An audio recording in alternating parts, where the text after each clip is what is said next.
Well, the warm desert sun is giving away to a beautiful night coming our way. The silhouette of the saguaro cactus here in Peoria, Arizona, the home of the Seattle Mariners for the 2013 Cactus League season. And tonight from the Peoria Sports Complex, it's the Mariners against the Chicago Cubs. Hello again, everybody. I'm Rick Riz along with Mike Blowers. Dave Valley will join us in the bottom of the fifth inning. The Mariners playing some outstanding baseball this spring, Mike, with a record of 17-7 that are going out and scoring some runs. Starting pitcher tonight is going to be John Garland, coming off the surgery. He was out for about the last year and a half, the rotator cuff surgery. Big start for John Garland coming up tonight. But here's a look at the five guys trying to win the final two spots, 4 and 5 in the starting rotation. And these are going to be some tough decisions for Eric Wedge to make. When you look at these five guys, all of them have pitched well in spring training. Garland, as you mentioned, coming off of the surgery, but he's a veteran guy. He has postseason experience, and he's pitched well down here in spring training. Sinker baller, he's not overpowering. I like his last outing that we saw. He threw a slider effectively. That's a pitch that if you're healthy, you can throw it. If you're not, you won't. He threw it quite a bit, and it was a good pitch. He ended up getting a bunch of strikeouts on that pitch. So every outing for every one of these guys the rest of the way are going to be critical, and this is going to be a big outing for him tonight. Manager Eric Wedge and pitching coach Carl Willis will also take a look at this young man, Erasmo Ramirez, in his last outing over in Scottsdale against the Rockies. Scattered 8 hits along the way, Mike, but he went 6 innings and threw strikes. He had been cruising up to that point, Rick, and then he comes into this ball game where he gave up the 8 hits. But the thing I liked about it the most is he pitched his way out of it. We know about Ramirez. He has a sneaky fastball. He'll be in the low 90s with it. But I like his use of his breaking ball and his changeup also in his last outing. He is a strike thrower and he works fast. I think he right now out of the 5 is out in front. So some big decisions to go in that starting rotation, but also, Mike, in the outfield as well. You got the veteran in Jason Bay. You also got Casper Wells and Carlos Peguero. As you start to do the math, there's just one spot for an outfielder, an extra outfielder in Bay. Obviously the veteran of the mix, and then you have Casper Wells and Peguero. Look at the spring that Jason Bay has had, hitting .323. This is a guy that has experience. They're hoping for him to bounce back. A couple of injuries last year sent him on the DL, so I think they're kind of excited about him. We're going to see him play center field tonight, and I think that's a good idea, because we already know Casper Wells can play in that spot. But this will be another outing for Bay. And then, of course, Casper Wells, probably one of the better outfielders on the team as far as defense goes. Yeah, off to a good start. He's been struggling a little bit lately, so he's going to have to get that figured out. But the Mariners, some tough decisions to make for just one spot.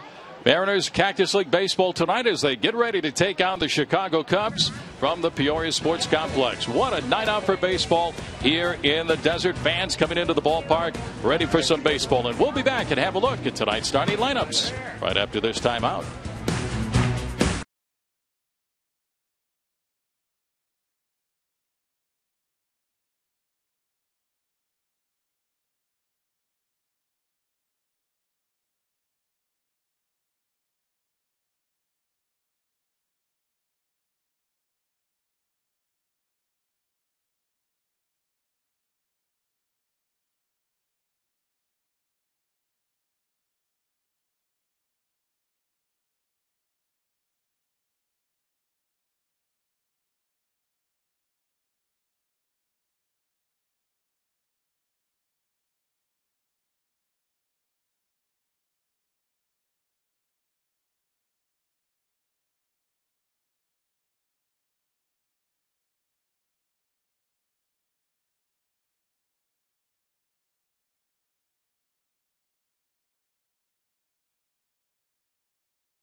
And again, welcome back to the Peoria Sports Complex. How about this, folks? The game time temperature right now about 82 degrees.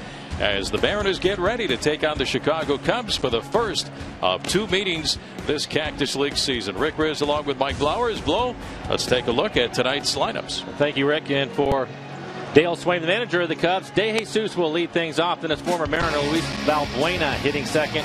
Shearholtz third. Soriano, the cleanup hitter, 265 so far. You can see what he's done. Then it's Navarro, the former Ray. He is hitting 308. Then it's Baez, Nelson, Gonzalez, and the pitcher Samardzija will hit ninth. The pitcher will hit tonight. No DH for the Cubs. And for John Garland in his career, 132 wins for Garland, ERA at a 4.32. See his hits that he's given up compared to the innings that he has pitched. 1,100 strikeouts for Garland. And the defense playing behind him. A little different look in the outfield. Casper Wells in left. Jason Bay will get to start out in center field. Saunders in right. And on the infield, Andino getting the start at third base. Ryan and Ackley playing up the middle. Justin Smoke as your first baseman. And Jesus Montero will do the catching tonight. Take a look at what John Garland did last year with the Dodgers. 1-5 record. Or excuse me, 2011 ERA at a 4.33. Had his surgery last year, so he's trying to come back from that on his shoulder. He's looked good so far in spring training. Rick looked healthy. And Mike, if he makes his ball club, he's going to bring some hardware with him. Back in 2005, he was one of the top pitchers for the Chicago White Sox, who that year won the World Series when they swept the Houston Astros. Well, he's a veteran. He has postseason experience, Rick, and I think that's one of the many reasons why Jack Zarenzik decided to sign him and bring him into camp. And so far, he has pitched well. His ERA in spring training is 1-0 with a 1.50 ERA. And he is ready to go to work. Center fielder David DeJesus leads it off for the Cubs. It was a long 2012 on the north side of Chicago. And that first pitch in and over for a strike. And we are underway in a gorgeous, gorgeous night here in Peoria. John Garland, 33 years of age. He was with the Sox. He came up with Chicago in 2000. From 2000 to 07, he was with Chicago. And during that time, he won 92 of those games in his career. Next offer down and in for ball one. 1 ball and 1 strike. He had 18 wins that 2005 season when they won the series. And Mike, you're going to see a good sinker from this guy. And when he's on, contact pitcher, a lot of ground ball outs. Not overpowering. So far, you've seen his fastball at 88 miles an hour. That's about right as this ball is hit into the gap out in left center field. And that's going to get down for extra bases. DeJesus in at second with a leadoff double. Out with the ball is Casper Wells, gets it back in. So DeJesus on at second base. And take a look at the pitch from John Garland. His last outing had a tough time getting that sinker down in the zone, and this pitch just right in the middle of the plate as it was hit hard into the gap in left center field. But again, for Garland, good heavy sinker. I liked his slider in his last outing, and we were talking about that. He had quite a few strikeouts with that slider, and I think that was an indication on how healthy he feels. See how many he throws tonight, but he had a really good slider, even though he had a tough time getting the sinker down. But if he's going to win at this level, he's going to have to get the ball down again. It's fastball just 88, 89 miles an hour, Rick. Here is third baseman Luis Valbuena, former Mariner a few years back. And a swing and a miss, and the count is 0-1. And then last outing for Garland, that was when he pitched against the Dutch national team, the Netherlands. And really, once again, Mike, of the World Baseball Classic, those guys were the darlings of a classic. No, they were, and you could see why in that outing throughout the game, even after Garland left. They swing the bats, and they did a really good job. But I thought for Garland in that game, it was real interesting because although he had struggled through that outing, I think he had 7 or 8 strikeouts, and most of those coming on the slider, which I thought was a good indicator on his overall health. But the Mariners obviously are going to have to make a decision on whether they're going to keep him on this ball club or not, Rick, and we're running out of days. A lot of competition for the 4 and 5 spots in that rotation. DeJesus on at second, just underway here in Peoria. And that's down and away in the dirt on Valbuena. Ball 1 ball and 2 strikes. Skipper Eric Wedge has done a nice job the last couple of years trying to find out what he has. I mean, 2 years ago, Mike, he looked at 18 rookies and 12 made their major league debuts. Last year, a lot of those guys had their first full year in the big leagues. And now some new faces on this ball club. Time to win. Well, and as you would expect, some of them came through in pretty good shape and some of them struggled. And swing and a miss by Valbuena for strike 3. So a strikeout already for John Garland. 1 on 1 away. But I think now the expectations change as we take a look at this breaking ball from Garland. Good curveball, hard curveball down into the dirt. Valbuena swings over the top of it. Another good indicator on Garland's health. But I think the expectations have to go up. Yeah. And for a number of the guys, and even the ones that played well, you expect them to get a little bit better. And the ones that struggle, they're going to have to step forward and get things turned around, because Eric Wedge is ready to win ball games, and he wants to win them this year. So I think with the veterans they have, though, Rick, I think that's going to be a huge help to the younger players that they didn't have last year.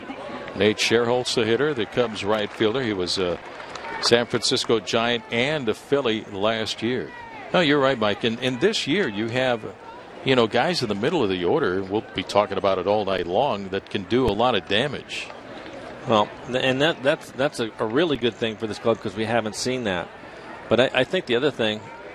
Runner goes, and a swing and a foul off the catcher, Montero, as the count goes 0-2 on Scherholtz. And how about David DeJesus taking off with that pitch? He had a huge jump, and he better. Typically, you don't see runners try to steal third base with a left-handed hitter up there, but he had a walking lead and took off early.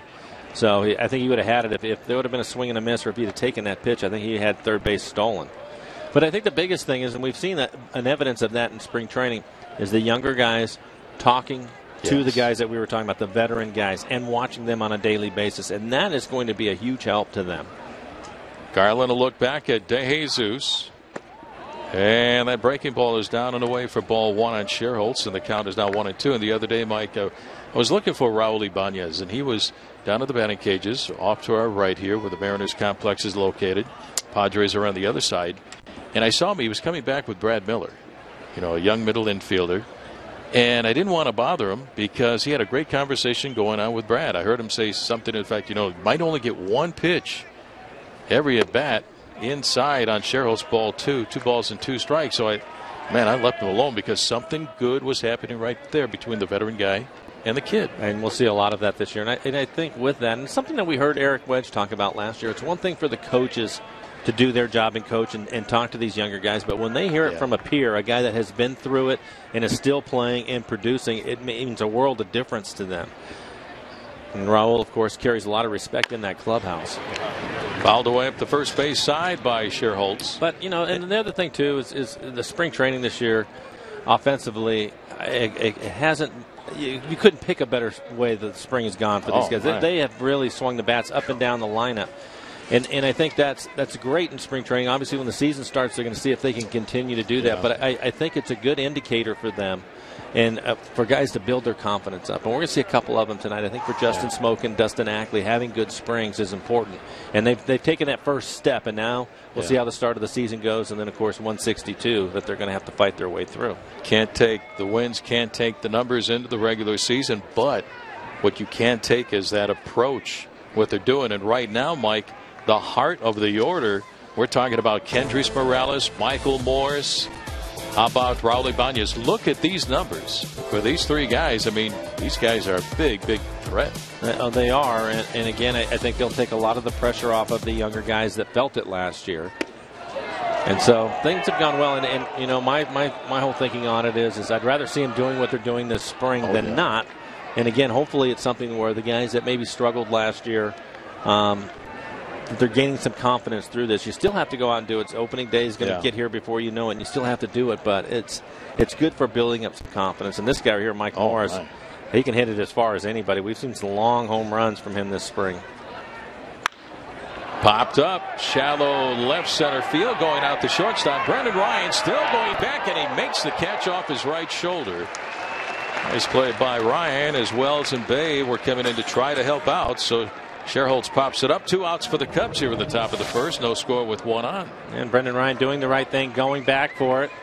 Doesn't hear the outfielders call him off, so he stays with the play. And that can be a little bit uncomfortable at times for the shortstop or any infielder when they're running back like that, because they can't take their eye off of the ball and they're not sure where the outfielders are. He was listening for him, but when you don't hear anything, you still have to go and make the play. And as we know, Brendan Ryan, one of the best in the business. According to the Fielding Bible, he was the best in the big leagues at shortstop last year and didn't win the Gold Glove. Here is left fielder Alfonso Soriano. The Cubs played a split squad game earlier today down in Tucson. That breaking ball's outside for ball 1. They lost that game, so the Cubs now 12-15 for the spring. So we have a few big leaguers in this lineup for Dale Swaim's ball club. Swaim took over as the new manager for the ball club last year. Theo Epstein is the president of the Chicago Cubs. He kind of cleaned house last year and a little bit more this year. Ground ball wide of third to the shortstop, Brendan Ryan, and his whip throw to first, and it's in time to get Soriano. Brendan Ryan, he plants that foot as he feels that ground ball, and that's it for the Cubs. In the first, we go to the bottom of the first. Cubs nothing, Mariners coming up.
And welcome back as we go to the bottom of the first inning here in Peoria.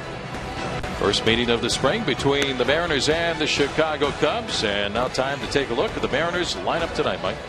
Leading things off for the Mariners tonight will be Michael Saunders. Saunders had a chance to lead off the other day, picked up a couple hits, including a triple. Eric Wedge shuffling the leadoff spot around here in spring training. It'll be Robert Andino hitting second. Ibanez, Justin Smoke, what a spring he is having, hitting .390 overall. In this Montero Bay, Casper Wells leads the Mariners with 12 RBIs. Even though his average is down, he's driving in some runs. And it's Dustin Ackley and Brendan Ryan to round out the 9 for the Mariners. Take a look at what Samardzija did last year. A 3.81 ERA for him. He will be their ace of the staff. Get the opening day's start for the Cubs. So Saunders takes a look at Samardzija's first pitch outside for ball one. It was a long year for the Cubs as you take a look at Saunders' numbers from last season. 19 home runs, 57 RBIs, and Mike, he also stole 21 bases as he lashes that one foul and out of play. Yeah, that 21 bases led the club, and I was thinking, where is Michael, with all the veterans we've been talking about, where does Michael fit in this mix as far as the lineup goes? And I was wondering how far down he can push it. But Eric Wedge has put him in the leadoff spot now a couple of different times. We've seen Gutierrez there. Ackley has been there. This might be a spot for him. Popped up, foul third base side. Valbuena over, and he can't make the catch. He got some room. He had a little more room than he thought, and right in front of the Mariners' third base dugout. So Saunders' at bat still alive as the count goes to a ball and 2 strikes.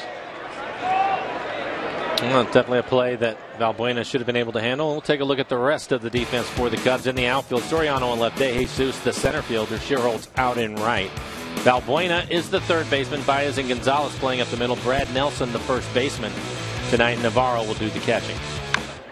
Fouled away behind the plate by Saunders, and the count remains at a ball and 2 strikes. Cubs last year lost 101 games. They used 30 different pitchers last season, Mike. Only 6 managed more than 3 wins, and none reached double figures. Samardzija led the staff with 9 victories last year, and a swing and a miss by Saunders, strike 3. So 1 out for the Mariners here in the bottom of the first inning. You mentioned Theo Epstein. You mentioned Dale Swaim. They have their work cut out for them. They're trying to rebuild this thing, and I think we're going to see a lot of moves. They've already had a lot of moves over the course of the winter as far as player personnel goes. And so, sometimes you have to blow it all up and start over again. I think that's where the Cubs are at, Rick. And Theo Epstein had a lot of success when he took over the Red Sox in Boston when they had the curse of the Bambino. took care of that, won a couple of World Series titles in 04 and 07. And now when you go to the north side of Chicago, as you take a look at Robert Andino, you have to deal with the curse of the Billy Goat.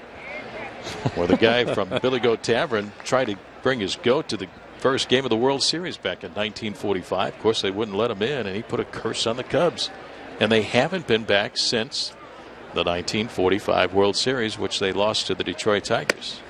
Fastball to strike on Andino, and the count is 0-2. So he took care of one curse in Boston. Now he's got to deal with that one on the north side. Yeah, well, I'm pretty sure that the players aren't too worried about that, Rick. I don't think they're thinking about it. Meantime, Samar is showing a good arm. He's been 95, 96 miles an hour with his fastball. He throws hard. Great athlete, Mike, in college. Wide receiver at the University of Notre Dame. Still has the record there, 179 receptions. That's down and away on Andino. Ball 2-2-2, 2,593 receiving yards and 27 touchdowns. He's got that former Tim Lincecum haircut. Down and away, ball 3 on Andino, full count 3-2. On deck for the Mariners, designated hitter Raul Ibanez. Andino coming over to the Mariners. He was with the Orioles last year. Can play all the infield positions. He'll be the utility infielder for Seattle this year. Back up the middle into center field. A base hit for Andino. 1 on and 1 away for the Mariners. No score here in the bottom of the first inning. And that'll bring up designated hitter Raul Ibanez. And what a spring, Mike, for Raul. He can still turn on it. He gets this ball up and out into the berm in right field. Raul with 3 home runs on the spring. Having a good spring training, though, hitting .333 overall. And again, 3 home runs for Raul. Third time back with the Mariners ball club. Last year with the Yankees at .240 with 19 home runs and 62 runs batted in. Fastball for a strike. Nice to have this guy back because he just can do so many things for you. He can, number one, Mike, he can still hit. Number two, as you mentioned earlier, helping the younger kids in this lineup. Eric Wedge thrilled to have him here. And he will be productive. He'll get a chance to play some left field, probably DH a little bit. 0-2. He's talking with Raul in the early part of the spring. He signed with the ball club, and a lot of the guys called him up, said, "Oh, you're going back to Seattle because you have a house there." He said, "No." He says, "I'm going back to Seattle because I want to win there." Well hit left field. Soriano going back to the warning track, and he's there to make the catch. And back to first base goes Andino. 2 outs here in the bottom of the first inning. Brings up first baseman Justin Smoak, and Mike, you gotta really like what Justin is doing this spring. That .390 average from both sides of the plate. And you can see the difference. A little bit shorter, more compact to the ball.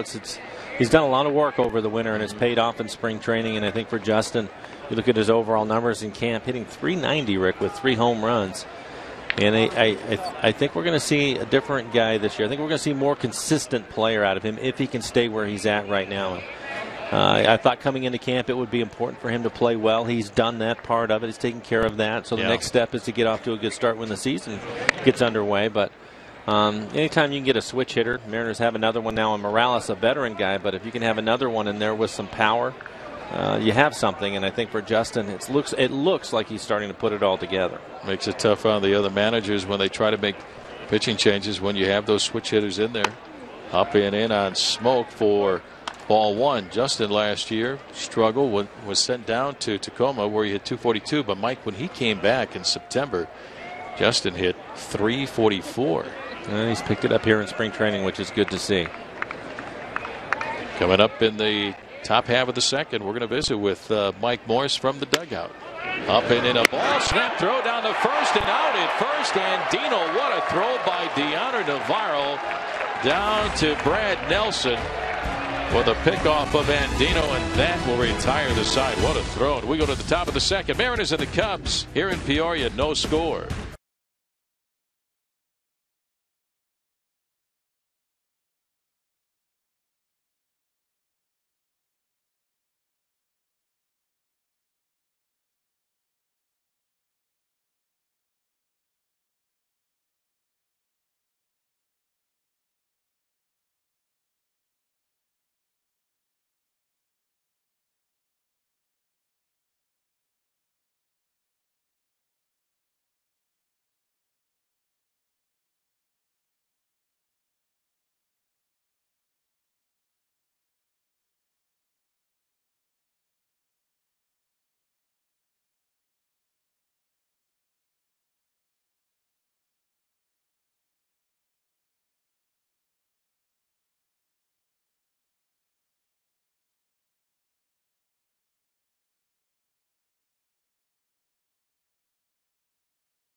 No score, top half of the second. St. Friends, the Mariners home opener marks the return of baseball to the Northwest East Spring. So make sure you mark your calendars to join us on Monday, April the 8th. There's going to be a live performance by Pickwick.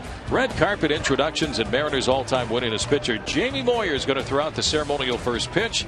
For tickets to opening night, visit mariners.com. Fans up on the berm here at the Peoria Sports Complex as we welcome in Mariners outfielder, first baseman Michael Morse. Michael, it's great to have you join us during the ball game tonight. Tell me a little bit about your spring. 6 home runs, 11 runs batted in. As far as springs go for you, how does this one compare with the last 3 or 4? You know, this has been a good spring overall, I would say. You know, we're getting a lot of things done. We're coming together as a team. You know, we're starting to get a good feel of what we got here, and you know, I'm glad to be a part of it. And you know, these last couple games, like I know some of us already are chomping at the bit to get the season started, but you know, night games like this are great. You know, get our eyes adjusted and stuff. I know it's been a long spring training for you guys, getting started a little bit earlier this year. But it looks like Eric has done a pretty good job at pacing you guys out. Yeah, he did. You know, or he is doing. You know, the season's so long. It's such a long season, and you know, days off here and there in spring training are just going to keep us fresh for when you know, April starts. What were your thoughts, Michael, when you found out this winter that you were coming back to Seattle? Man, you know, it was it's tough to explain. It was one of those things that in the back of your head you're like, what if, you know, like what if I did get the chance to come back, you know? And I can honestly say that I'm fortunate enough to get another shot here, and you know, I'm going to make the most of it. Navarro is grounded out to Smoke over at first base as we take a look at shortstop Javier Baez. So 1 down for the Cubs here in the second with no score, visiting with Michael Morse. Mike, you've been in left field and right field, and I guess the answer is you don't really care where you're at as long as you're in there every day. Yeah, I don't care. I'm still waiting to get a little bit at shortstop, you know. That's been a while, hasn't it? Yeah, you got to talk to Brendan about that one. Yeah, you know, but you know, that's a big thing about me. Heads up over there. But that's a big thing about me is, you know, I just want to play. You know, I just want to get in the lineup. You know, I kind of like being moved around a little bit. You know, it keeps it interesting. But at the same time, you know, as long as I'm in there, you know, I'm happy. That's great. How's your overall health? Good? Oh, man, I can't complain. I feel like I'm 21. Good. I don't. Yeah. 1 and 2 the count on Baez. Mike, you know, when you got over to Washington, you just needed an opportunity. You just needed some at-bats and a chance to play. Is that what it boiled down to for you? You know, I could sit here and I could tell you all these lies and say, you know, I did this, but, you know, like you said, when it comes down to it, you know, all I needed to do was just play and get an opportunity, and they gave me an opportunity to play. And, you know, I didn't do anything I couldn't do. I played my game, and I played within my abilities. So, you know, I've learned a lot. I've learned a lot about myself and playing.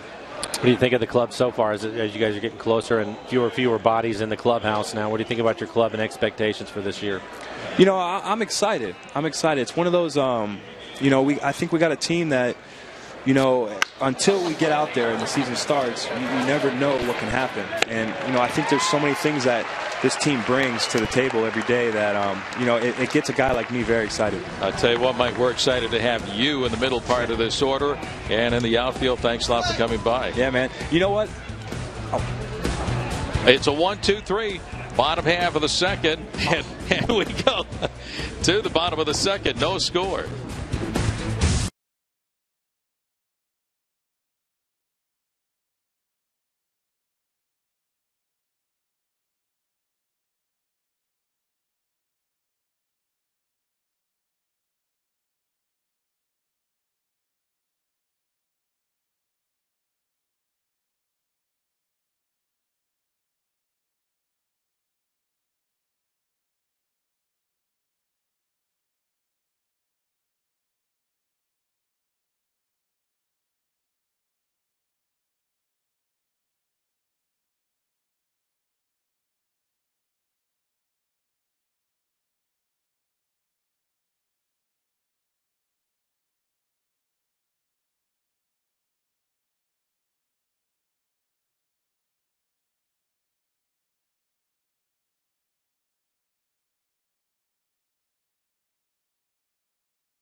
Baseball on Root Sports brought to you by Sterling Bank. Nobody works harder for you. Equal housing lender, a member FDIC.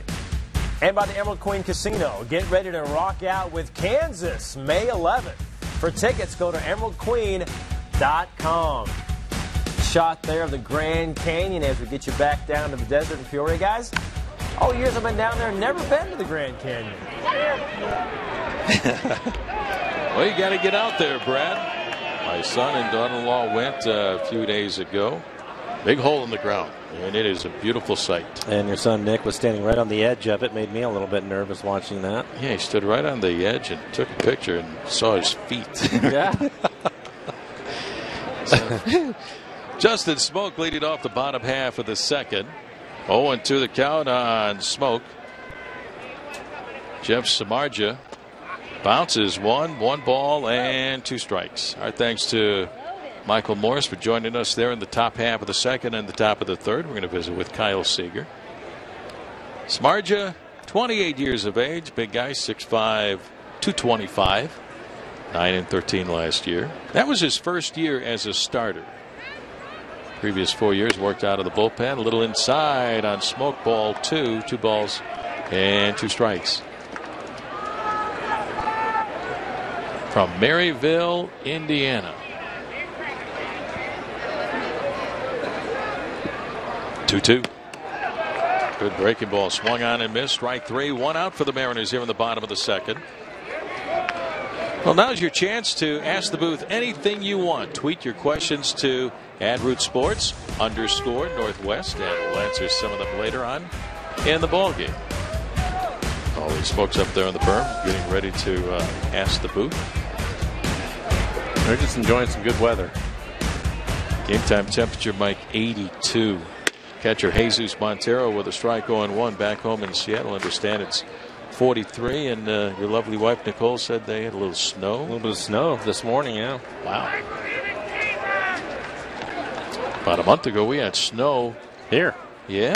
Line drive, right field line, fair ball in toward the corner. Montero heading for second. Up with the ball is Sherholtz, bobbles down, gets the throw in as Montero coasted to second base with a 1-out double. No score here in the bottom of the second. Montero came into the ball game, Mike, batting .367, and that's one thing we heard even before he got here. He can drive the ball the other way. Well, and he does it right here. It's a pretty good fastball, 95 miles an hour. Probably on the outer half of the plate as he slices it down into the corner. It'll be interesting to watch him getting his first chance to catch regularly at the major league level this year. A lot of pressure involved in that, so we'll see how the young man can handle it. We know he can swing the bat. We saw that last year. 1 on and 1 away. That'll bring up center fielder Jason Bay. Bay batting .323. Couple of home runs and 4 runs batted in. Off the glove of the catcher Navarro all the way to the backstop, and Montero will get to third base. And that is going to be a pass ball charged on Deano Navarro. Chance Stats coaching at third. Yeah, Jason Bay will get a chance to drive in a run now. Just take a look at Dale Swain, former Mariner, right there in the middle of your picture. Swain with the ball club briefly back in 1994. Inside on Bay for ball 2, 2 balls and no strikes. Infield halfway for a play at the plate.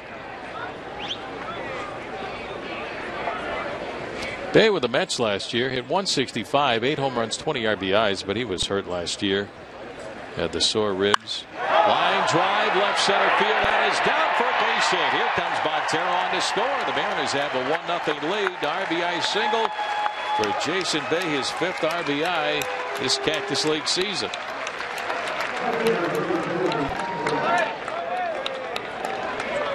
Mariners with the first run of the ball game. High fives for Jesus. This looks like he gets a fastball up in the zone. It is. Runs back to the middle of the plate, and he hits it hard. Nice short, compact swing. I think the hope for the Mariners is that he can stay healthy this year, Rick, and find a little bit of lightning in a bottle. At one point, it was an all-star with the Pirates, starting an all-star a couple of years. And then, of course, he had the injuries and some issues in New York. Things just didn't work out for him, but they may still have something left in him, and he's shown it this spring. Yeah, the fans in New York at Citi Field really didn't get a chance to see the real Jason Bay because of the injuries. The Bay with the Pirates and the Boston Red Sox, where he had a good total of home runs up the middle and into center field. A base hit for Casper Wells, and that'll send Bay down to second. So the Mariners keeping the pressure on Jeff Samardzija here in the inning. Brings up second baseman Dustin Ackley. Does a good job of staying back on a breaking ball. Looked like it was a slider that backed up on him a little bit. Was able to keep his hands inside of it and drive it back up the middle for a base hit. So 2 on for the Mariners. Bay on at second. Wells over at first with 1 down. And here's Dustin Ackley. Numbers last year: 226 average, 12 home runs, 50 RBIs. One attempt on the third base side, fouled away to the third base coach, Mr. Datz. 0-1 on Dustin. Manager Eric Wedge has been moving guys around up and down in that batting order, Mike, trying to find the right combination before the opener on April the 1st in Oakland. Yeah, I think he's comfortable with what the middle of his batting order is going to look like. But I think the top and the bottom parts, he's trying to still piece that together, and that's what spring training is for. Why not take a look at it, get a better feel for what you want to do going into the start of the season. And I think that we're going to see a number of different people leading off. We see Saunders tonight. I think Gutierrez against left-handed pitching probably will also lead off some. Dustin certainly did a lot of that last year. Samardzija in a jam here in the bottom half of the second. Way outside with a breaking ball, ball 2, 2 balls and 1 strike. Well, you moved around quite a bit in your early days, or did you stay kind of like 4, 5, 6, 7, 8? Yeah, I was pretty much in that area dependent. I mean, left-handers I would move up in the lineup. Right-handers I'd move back down a little bit. But I was anywhere. I pretty much hit anywhere from, well, at one point 3rd to 9th in the order. Just didn't matter. You know, I think a lot of that comes with experience. And the longer you're in the league, you slowly start moving up in the lineup a little bit. Yeah. I think I've been thinking about this with Dustin too, and I'm wondering, I'll talk to Eric about it and see what his thoughts are on it, but maybe take a little pressure off of him and move him down in the lineup. Give him a chance to see the pitcher pitch to 6, 7, 8, hitters, and maybe that takes a little bit of the pressure of being a leadoff hitter. I know if you talk to Dustin, we did the other night, and he was saying that it didn't really matter to him. But I think maybe that's a situation where you take some of that off of him and let him just go and play for a while and not worry about what his responsibilities are as a leadoff hitter. And he had to deal with that sore ankle too. I mean, he had the surgery to remove that bone spur, which he had as a freshman in college at the University of North Carolina. Out to the right side, backhanded by Nelson down to second. 1 back to Samardzija, but not in time. And that'll be a fielder's choice for Ackley as they get Wells down at second, and on the play Bay will get to third. So a 3-6 fielder's choice for Dustin Ackley. Take a look at it. Backhanded play. Get the lead runner easily, but Dustin Ackley still good speed, was able to get down the line in good shape. We were talking about him before the game, and I was saying that his running, I was wondering where he was at with that, but it looked like he was able to get down the line in good shape right there after having that surgery over the course of the winter. He told me at the early part of the spring he didn't waste any time. As soon as the season was over, about 10 hours later, he was having that surgery. I think he and Brendan Ryan both did, right? Exactly. Brendan with the elbow. So here he is, Brendan Ryan batting .325 over to first base to get Ackley back to the bag. I like what I've seen from Brendan Ryan this spring also, Rick. He came to camp wanting to hit the ball up the middle the other way more. Felt like he ended up getting in some bad habits last year. And from what I've seen him in the spring, as you can tell by his numbers, he's done a really good job of doing that. So hopefully he'll continue that as the start of the season gets around, as he swings at that slider. But I think it's a good approach for anybody to have. But I think it'll give him a chance to see the ball a little bit longer, as long as he stays there and doesn't try to do too much. I think he'll get off to a pretty good start. And he can help you on the bases. He can run. There's a look at new hitting coach Dave Hansen working with all these guys for the first time. Hansen was with the ball club back in 04 and 05. Cut on and missed, and it's now 0-2 on Ryan. Brendan hit a home run early in the spring against the Angels, Mike, to left field, and I said, hey, nice at bat against the Angels. He says, Rick, I was trying to hit a line drive over the second baseman's head. Good things will happen if you trust your eyes and your hands and let them do the work for you, as opposed to trying to hit home runs. Down the line, going to be a foul ball. Just foul. Not by much. Brendan has seen 3 sliders in a row, and he was waved at the first 2, but was able to get a piece of that one. Just missed hitting it over the bag down the third baseline. So Bay back to third and Ackley back to first base. How close? By that much.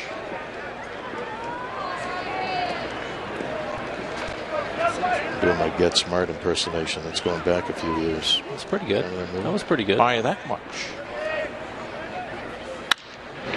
Right to the second baseman, Gonzalez. Little flip at the bag at second for the force there, and Dustin Ackley, and that will retire the side. Mariners get a run to take the lead. We're going to visit with Mariner third baseman Kyle Seager when we get to the top of the third. 1-0 Mariners lead.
Cubs nothing. Top of the third here in Peoria. Save friends, buy early and save. There are more value options than ever before for all Mariners games at Safeco Field this season. To secure the best ticket prices, make plans to buy early and save when you get tickets at the Safeco Field box office, any Mariners team store, or Mariners.com. Nice crowd here at the Peoria Sports Complex, and inside the Mariner dugout right now, we have a chance to visit with Mariners third baseman Kyle Seager. First full year in the big leagues last year. What a success story. Led the club in home runs with 20 and runs batted in with 86. And Kyle, tell me a little bit about your spring this year. A lot of success through this order for the Mariners offensively. Yeah, it's been great. You know, the veteran guys we brought in this past year have been awesome. You know, just getting to be around them every day and learn from them. It's been a lot of fun. It's been a great atmosphere. A lot of people talk about what you did offensively last year, but I thought you did a really good job playing third base, Kyle. And we had a chance to talk to you on Monday, and you were saying you like to make that play running in, barehanded play, and you had a chance to do it the next night, Tuesday. You made that play. How often do you have to practice that in spring training, or do you get much time to make that play as far as your early work goes? No. It's something I practice every day. You know, it's something that at the end of kind of taking your ground balls and making your throws, it's definitely a play that we always work on, and it's something I definitely take pride in and try to do it a lot. Alberto Gonzalez for the Cubs flies out to Casper Wells in left field. You know, Kyle, watching you last year, the 86 RBIs, and a lot of those, just about a little more than half, came with 2 outs. How and when did you learn that approach to drive in runs with 2 outs? You know, you kind of just treat it like any other time. You know, obviously you're trying to put the ball in play, especially with 2 outs. You know, you just try to make something happen. And I found that, with the 2 outs, especially again in scoring position, if you can just stay within yourself as much as possible, not try to do too much, not try to necessarily, drive a ball or, try to lift anything or anything. Just try to, really stay within yourself and just keep it very simple. It was the best thing for me. Jeff Smarger, the pitcher, hits one deep to right center field, and it's on the berm. Goodbye baseball. Holy smokes, the pitcher, Jeff Smarger, with a home run for the Cubs, and that ties up this game at 1-1. We were talking about him earlier, Rick, and what a good athlete he is after being a receiver at Notre Dame and all the different things that he can do. Has been a reliever, now a starter, but put a pretty good charge in that to hit it out opposite field up into right center. Take a look at the swing by him. I know John Garland is trying to get ahead of the pitcher and gets a fastball that he can handle.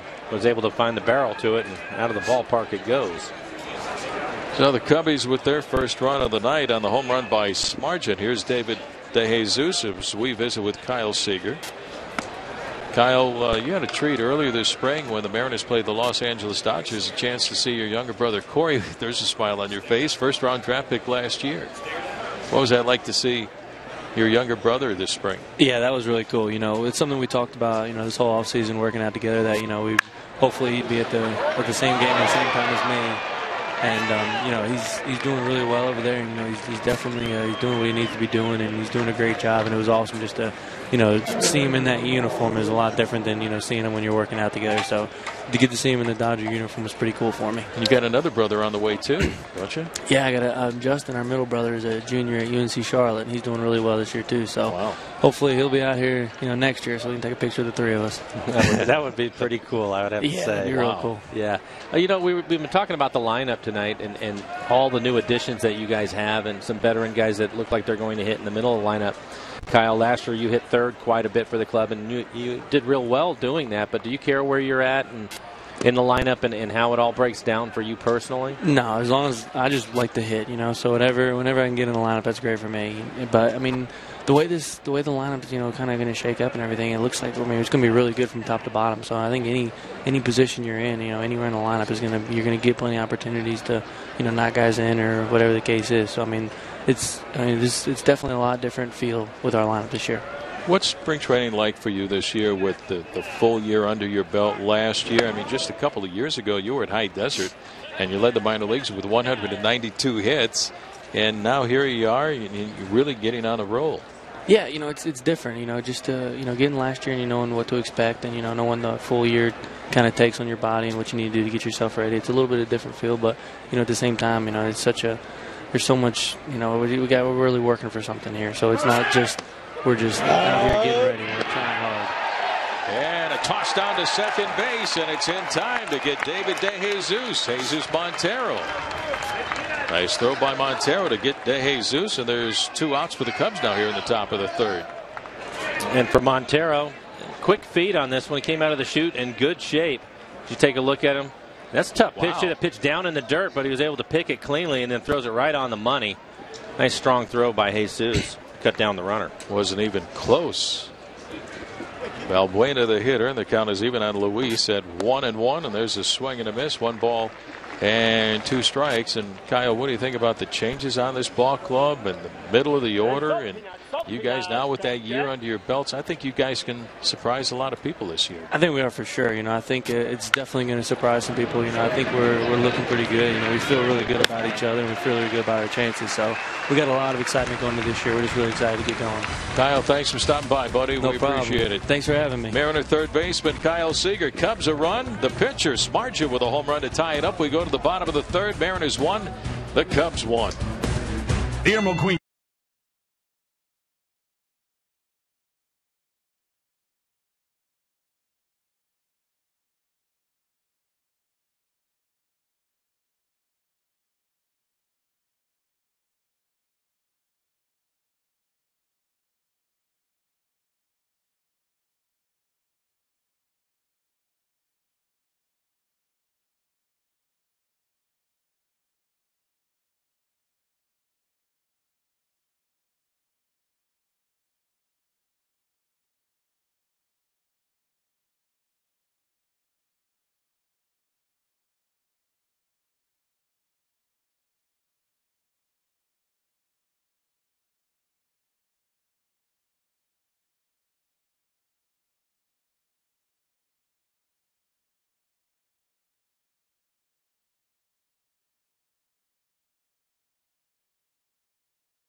In about a 4-hour drive. north of Peoria. As we go to the bottom of the third, Mariners and the Cubs all tied at 1-1. Look at those beautiful pastels, the blues, the oranges. Wow, what a shot, guys. Michael Saunders will lead off the bottom of the third. Jeff Smarja hit a home run in the top half of the inning. Fouled back by Michael, and the count is 0-1. Saunders was absolutely incredible, Mike, at the World Baseball Classic, where he hit 727 for Team Canada. Yeah, he was named to the MetLife All WBC team. 727 average. That should probably get you on the club. Wow. Ground ball to the right side, backhanded by Gonzalez. Wide throw, and he gets on by Brad Nelson, and Saunders is safe at first base. And that'll be an error in the throw by the second baseman, Alberto Gonzalez. He did the tough part, had to reach for the backhanded play, but you can see the throw clearly off the mark, and with Michael hustling down the line, the reach on an error. I thought one of the neat things when we were talking to Michael was how excited he was about playing for Team Canada and just the whole experience. And I think that's something that we've seen from a lot of the guys that have played in it and how much they really enjoyed doing it. So, you know, good for him. And they were in a lot of really good games, too. So, and it was great to see that he played well. I think the other thing that was interesting talking to Michael was him, you get so amped up for that. And you're playing at such a high level. And then all of a sudden you're back in spring training. And I asked him, how did that go? And he said, well, you come down a lot, and then you have to try to get it going again. And the good news for Michael is the last couple of days, he had 2 hits the other day and another 2 hits, including a triple. So he's starting to pick it up again, which is good to see. But that has to be a little bit of a letdown because spring training this year has been so long. But, for him, you can tell that he's aware of everything that's going on around him and how he feels and what he's going through. And that's another step forward for him at this time. And he really did a good job last year. No, he really did. And I was just going to say, Mike, what a difference a year makes for Michael. As Andino sends a drive deep to right field. Sherholtz going back, and he can't make the catch. Saunders at third. He'll be stopped there. And at second base goes Andino with a double. Sherholtz could not catch up to it, so the extra base for Andino. And now the Mariners have runners at second and third with nobody out. Andino put a charge in it. We saw some of that power for him last year when he was with Baltimore, but he drives this ball out to right. As you take a look at it, Sherholtz, I thought, made a pretty good play on it. It looked like it went right off the end of his glove. Yeah, it sure did, and he'll end up with a double there. Michael Saunders watching the play, and then he takes off. He thought he was going to score, but third base coach Jeff Dass holds him up, and I think that was the right call. They were able to get the ball in quickly. And now here is Raul Ibanez as you take a look at Saunders on at third. Outside, ball one, but Sherholtz almost was able to reel that one in. And Dino on at second with the extra base hit, his second hit tonight. Ibanez 0 for 1 is flied out to Soriano in deep left field. Temperature cooling off a little bit. Shot past Nelson at first base. Saunders will score. Andino to third, and the Mariners have a 2-1 lead. Low flying rocket through the right side of the infield off the bat of Raul Ibanez, and it's now the Mariners 2 and the Cubs 1. Nice to have Raul back. Just another element. I was just getting ready to say before the pitch was thrown that Raul was, with nobody out in second and third, he was going to find a pitch that he could pull. Now, because he was trying to do the right thing, because if he pulls the ball, Saunders obviously scores, and you move Andino up to third, even if he makes an out. He obviously got the bonus there with the base hit to pick up the run, but that's another one of those veteran things in the lineup, where thinking about the game, how to play the game correctly, and getting a pitch you can handle. And he hit that about as hard as you could hit it. Man, it was a rocket into right field. Here's Justin Smoke. That breaking ball stays outside for ball one. Mike, the theme down in the minor leagues and also at the big league level is control the zone for both pitchers and hitters. Talk about that. Well, I think that's something that everybody would like to do, but sometimes it's a difficult thing. And I think it's especially true for young hitters because they want to do everything right now and they want to get more out of everything right now. And because of that, they start to expand the zone. And when you start chasing pitchers, especially with pitchers of this caliber, they're the best in the world, they'll expose you.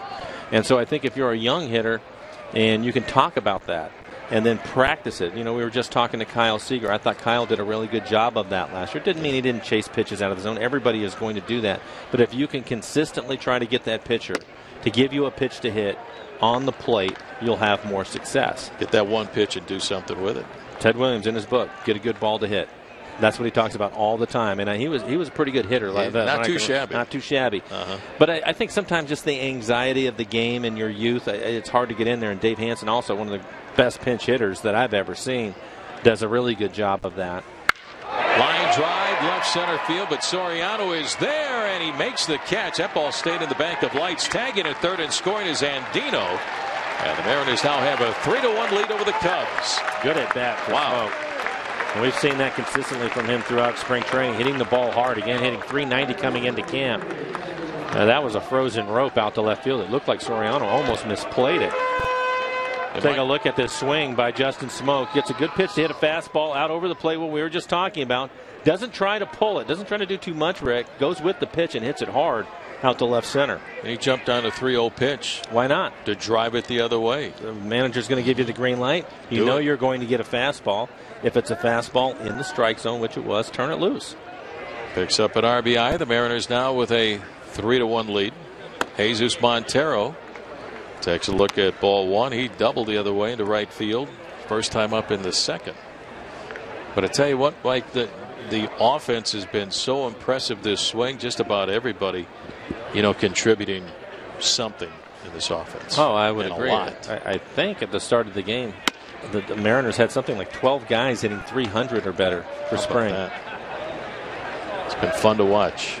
And it goes back to one of the things that you and I have talked about over the years, and that is hitting is contagious, Rick. And that's why I'm excited about this club and having those veteran guys, because they're going to be consistent. That's how you become a veteran in this league, is consistently doing things.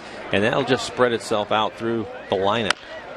Ground ball out to Baez at short. Little flip over to second one. The relay to first by Gonzalez is in time for the double play. They get Ibanez at second and double up Montero at first to end the inning, but the Mariners get a couple, and after 3 innings of play here in Peoria, Mariners 3 and the Cubs 1.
Mariners on top of the Cubs. We move to the 4th inning, and hey, it's Thursday. It's March Madness time. Get the brackets out. Here we go.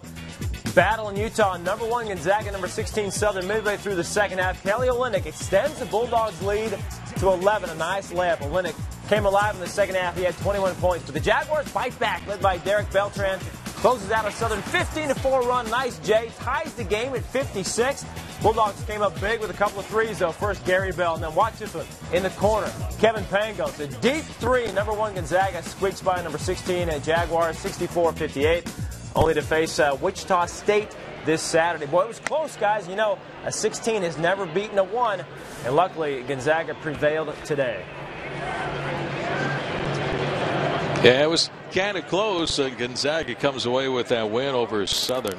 I was a little worried about Kevin Kremen. His daughter Colleen, my goddaughter Colleen Kremen, went to Gonzaga. Unfortunately, they pulled out that win. Well, maybe that scare in the first game will be good for him the rest of the way, Rick. You know, sometimes somebody has to get your attention, and I think that they definitely had their attention today. But the good news is they're going on to play the next round, so you don't have to worry about it, right? They got that first win under their belts. We go to the top of the fourth. Mariners leading 3-1, and Nate Scherholz line drive left field, and Casper Wells there slides and he makes the catch. Nice catch by Casper Wells. We're talking about Casper, maybe one of the better outfielders the Mariners have, but he gets a great jump on this and is able to stay with it. But a fine sliding catch by Casper Wells out in left field. Different looking outfield with Casper in left, Bay in center, and you have Saunders in right. I think typically you would see Saunders in center, Wells in right, and Bay in left, but it's another opportunity for Eric Wedge here in spring training to take a look at guys, and I think he wanted to see what Bay could do out in center field. Yeah. And it's okay to shuffle the cards. Well, and that's kind of what spring training is for. We talked about that with the leadoff hitter, but it's also true, you know, with the positioning of players. And I think that he wants to know more about these guys as you go into the season. And for Jason, you know, here's a guy that's played 1,200 games in big leagues, and he's only had 37 starts in center field. So Eric's getting a look at him tonight, and I think that's a good idea. Great time to do it. 1-1 on Soriano, who fouls one high in the air and out of play in the first base side. 1-2 on the Cubs left fielder.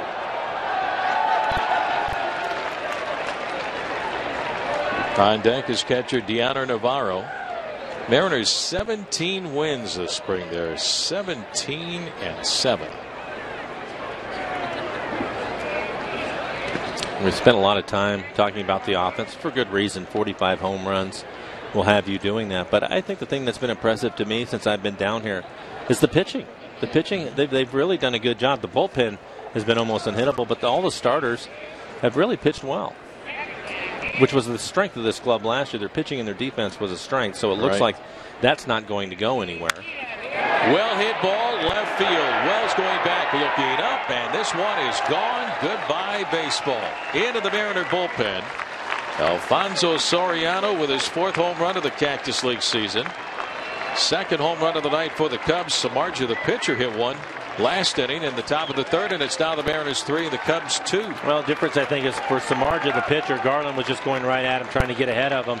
And unfortunately, Samardzija walked into one. This right here is a breaking ball. Good piece of hitting by Soriano. He stays with this pitch and reaches out in front of home plate. Almost hooks it out into the bullpen on a pitch that probably was going to be low out of the strike zone.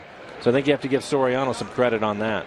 He had 32 home runs last year for the Cubs. Soriano back inside the dugout. Here's Navarro with a strike, and the count is 0-1. So it's now a 1-run ball game. 3-2 Mariners lead. Mike, it's been fun watching the young players in this camp, and there's a kid that really stands out who worked the other night, a couple of nights ago. Brandon Mauer, only 22 years of age. He was the Mariners minor league pitcher of the year last year, and this young man has really opened up some eyes. He has, and you know, one of the things you want to do as a young player is you want to make the manager and the GM that make their decisions difficult, and he certainly has done that in the spring. He leads the Cactus League with a 1.20 ERA, just 2 earned runs over the 15 innings that he has pitched. And I liked what I saw in him. And I was talking to Dave Valley, who's going to come over and work the second half of the game with you, Rick. And Val and I were talking. He was asking me about him because he hasn't had the opportunity to see him. And Val just getting into town yesterday. And I told him the thing that impressed me the most was when he was in a little bit of trouble. For a young pitcher, 22 years old, he took some off of his fastball. And Val, who obviously caught in the big leagues for a long time, he said, you know, that's always the last thing to come. He said, so for a young pitcher to be able to do that in a spring training game is impressive. And I saw his fastball go from 90, 91 miles an hour. All of a sudden it was down to 88, 87 with a little more sink to it. He ended up getting a double play and getting out of the inning. So he's been impressive, but we've talked about the 5 guys, Garland being one of them, Ramirez, Blake Bevan, and, of course, Bonderman. There's only 2 spots left as far as I can see in the rotation for those guys to take. So this thing I think is going to go all the way down to the end of spring training before they make a decision. And Mike, the beauty about this camp and these guys, strike 3 called. Navarro caught, look, the strikeout for John Garland, his 3rd strikeout of the ball game, 2 down for Chicago. Is that, my goodness, this year you have a lot of options at that spot. Well, you have some depth as you take a look at the 5 starters that we were talking about and what they've all done in their last outings. You know, they're doing everything that they possibly can, which is what you want. And I think that competition is good, but in the end, there's going to be some guys that will be disappointed in what the outcome is going to be. You just have so many jobs that you can have, and sometimes you get caught up into a numbers game. You take a look at Blake Bevan, who pitched really well the other day. Yeah. He's made some adjustments also that are going to help him. And I just, it'll be interesting to see how all of this works itself out and what's going to happen. But Mauer is somebody, even if he doesn't break camp with the club, we will see him this year. Yeah. I was really impressed with him, yes. And that was against the San Francisco Giants. That was against Barry Zito. He was impressed, facing Zito that night. That was before a crowd of well over 11,000 fans here. Baez with a swing and a miss, and the count is now 2-1, and he handled it very well. And like you said, he got out of that first inning jam. Yeah. And oh, by the way, we're going to see Ramirez also. He's been starting, but he's going to come in relief tonight, so we'll get a chance to see Ramirez also, who's competing for the chopper. Third base line, and Dino on the run, off balance throw to first, and he got him. Holy smokes, what a play by Robert Andino.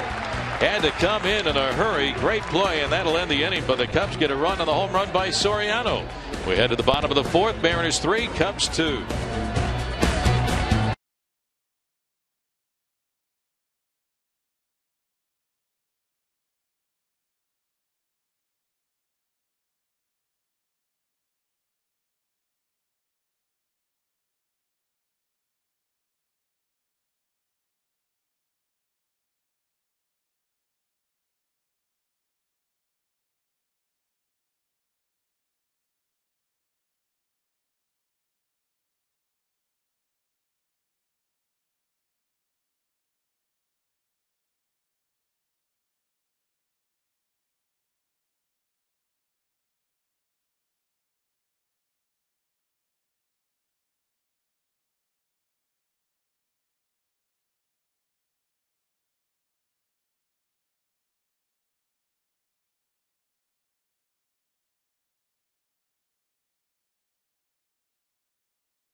Three and the Cubs 2, bottom of the fourth inning on a beautiful night here in Peoria. Let's take a look at our Coors Light freeze cam. And Mike, how about this play turned in by Robert Andino? Yeah, we were talking to Kyle Seager. He loves to make this play, but Andino, who's going to be the utility infielder, gets rid of it quickly and able to get the runner to end the last inning. You can see how far in foul territory that he is.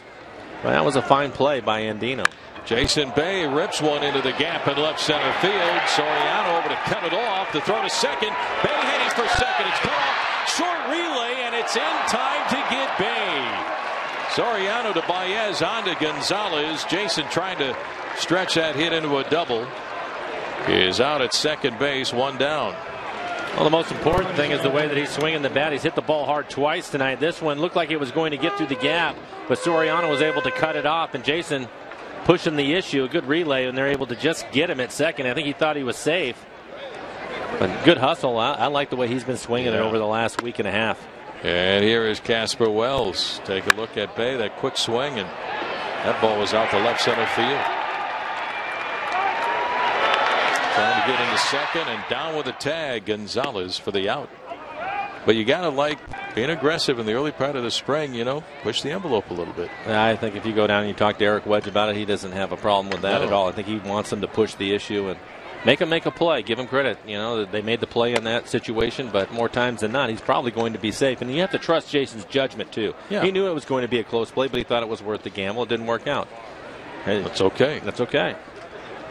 Give it a shot, because during the season, there are going to be times where it does work out. That throw from left field might be off a little bit.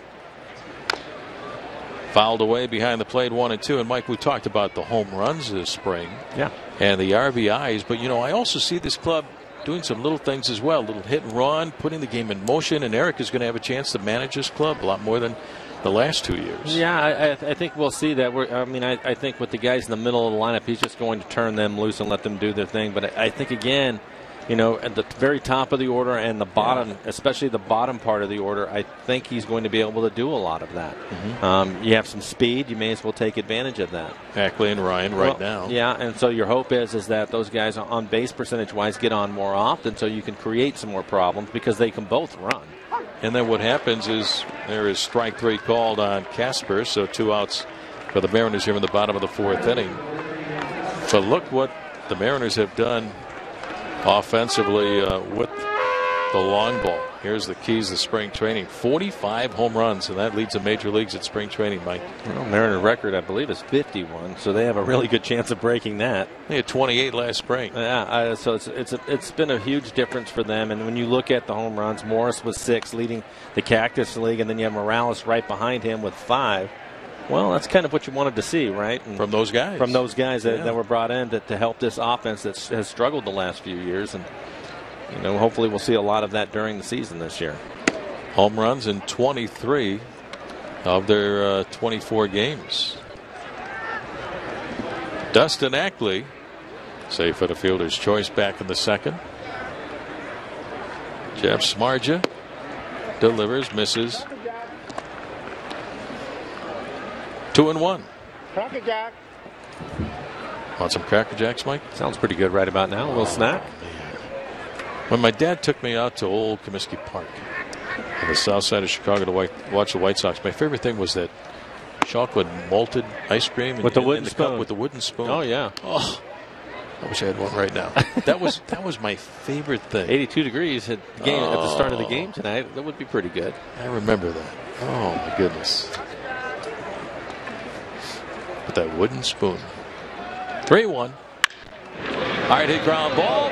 Bobbling it. The shortstop Baez. High throw to first off the screen in front of the Cub dugout. And that is an error on the shortstop Baez. So a couple of errors for the Cubs on the infield. One by the second baseman, and now Baez, the shortstop, was hit hard. Kind of nonchalanted it, I thought, to get it back together, and then when he looked up, Ackley can get down the line. He tried to hurry his throw and ended up throwing it towards the dugout. And they're going to give Dustin Ackley a base hit. Handcuffing Baez, so Ackley on at first base with 2 outs. Mariners lead 3-2, and here is shortstop Brendan Ryan. Real good story Jeff Baker wrote a few weeks ago about Brendan's brother, older brother Paul, who's 14 years older than Brendan.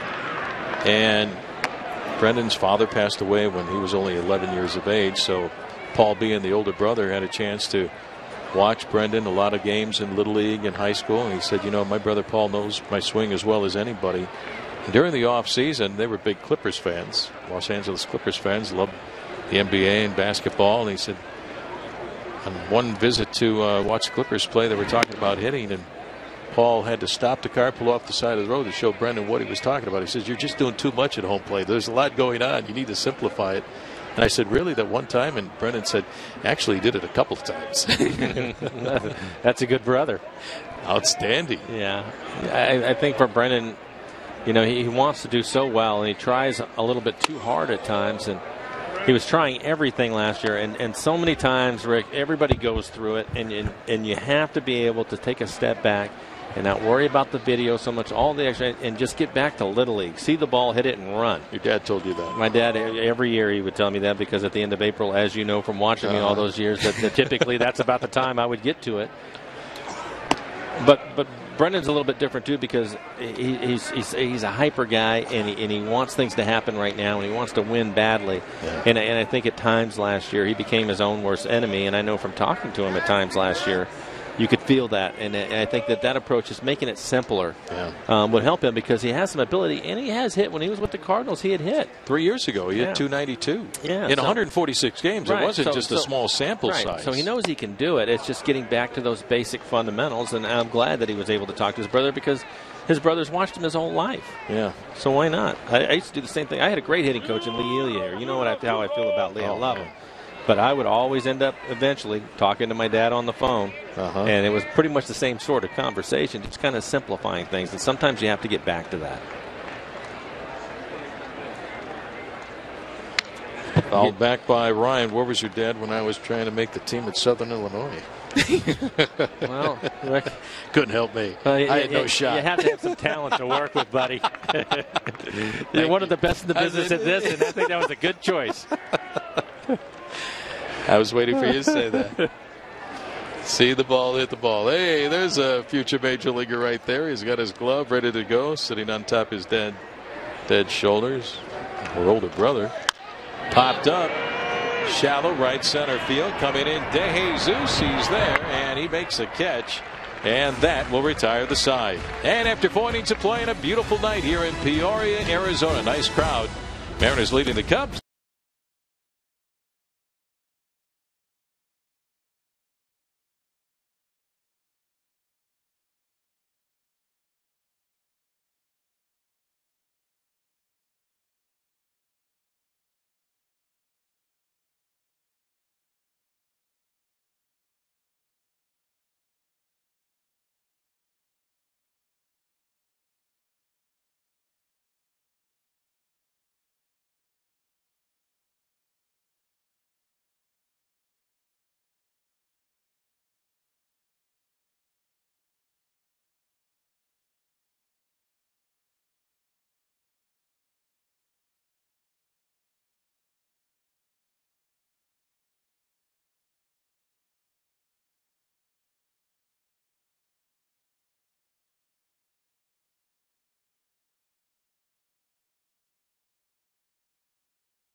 Mountain sled ever by BNSF, the engine that connects us, and by Ford, we are local.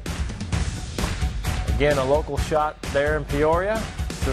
Usually has a cactus in it. You see it there. Beautiful night out there in Peoria. 3-2 Mariners lead after 4. John Garland back on the mound as the Mariners play a little defense behind him to start the 5th inning. We go back to Rick and Mike.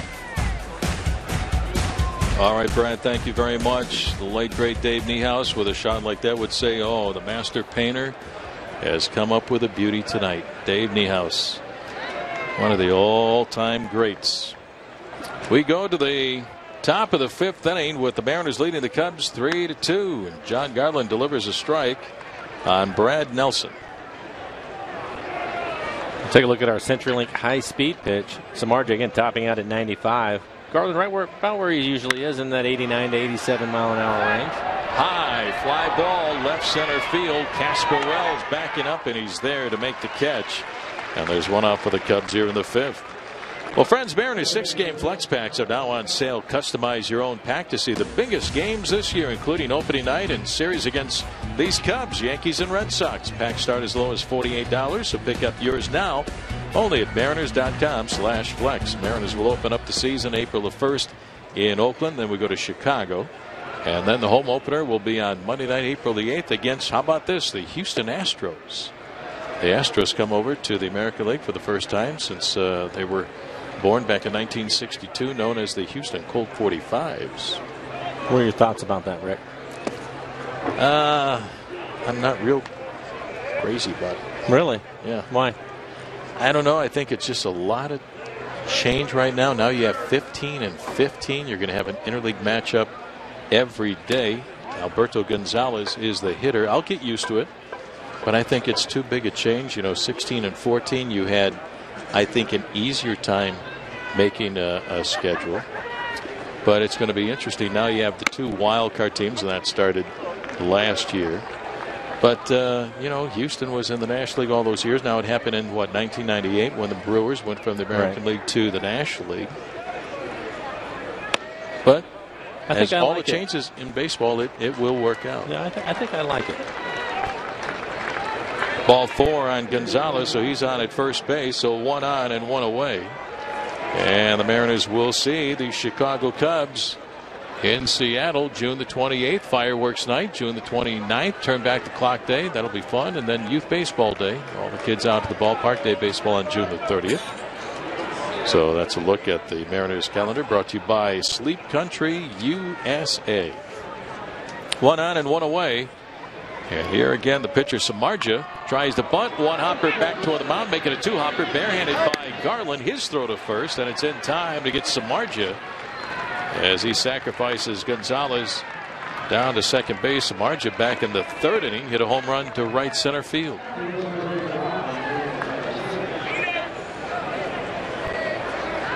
Two outs for the Cubs here in the top of the 5th. And that'll bring up leadoff batter David DeJesus. So welcome to the Houston Astros. Yeah, I'm probably more curious about it than anything. I think it's going to be a good thing though in the long run. I think eventually it'll be that. I don't know. Okay, all right, I'll get used to it. You're just not there yet. I'm not there yet. All yeah, right. You know, I like the 16 and 14. DeJesus. Line drive, right center field, but on the run, Michael Saunders is there to make the catch, puts it away, and that'll end the inning. No runs, no hits, no errors, and a man left on. Halfway point. We go to the bottom of the 5th. Mike Blauer's on his way to radio. Dave Valley will join us after 4.5. 3-2 Mariners lead.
By Valbuena for strike 3.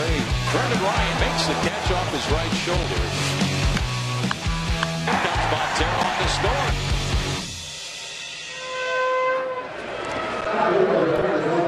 Mariners 3 and the Chicago Cubs 2 on a beautiful night here in Peoria. Bottom of the 5th inning. Hello again, everybody. Rick Riz along with Dave Valley.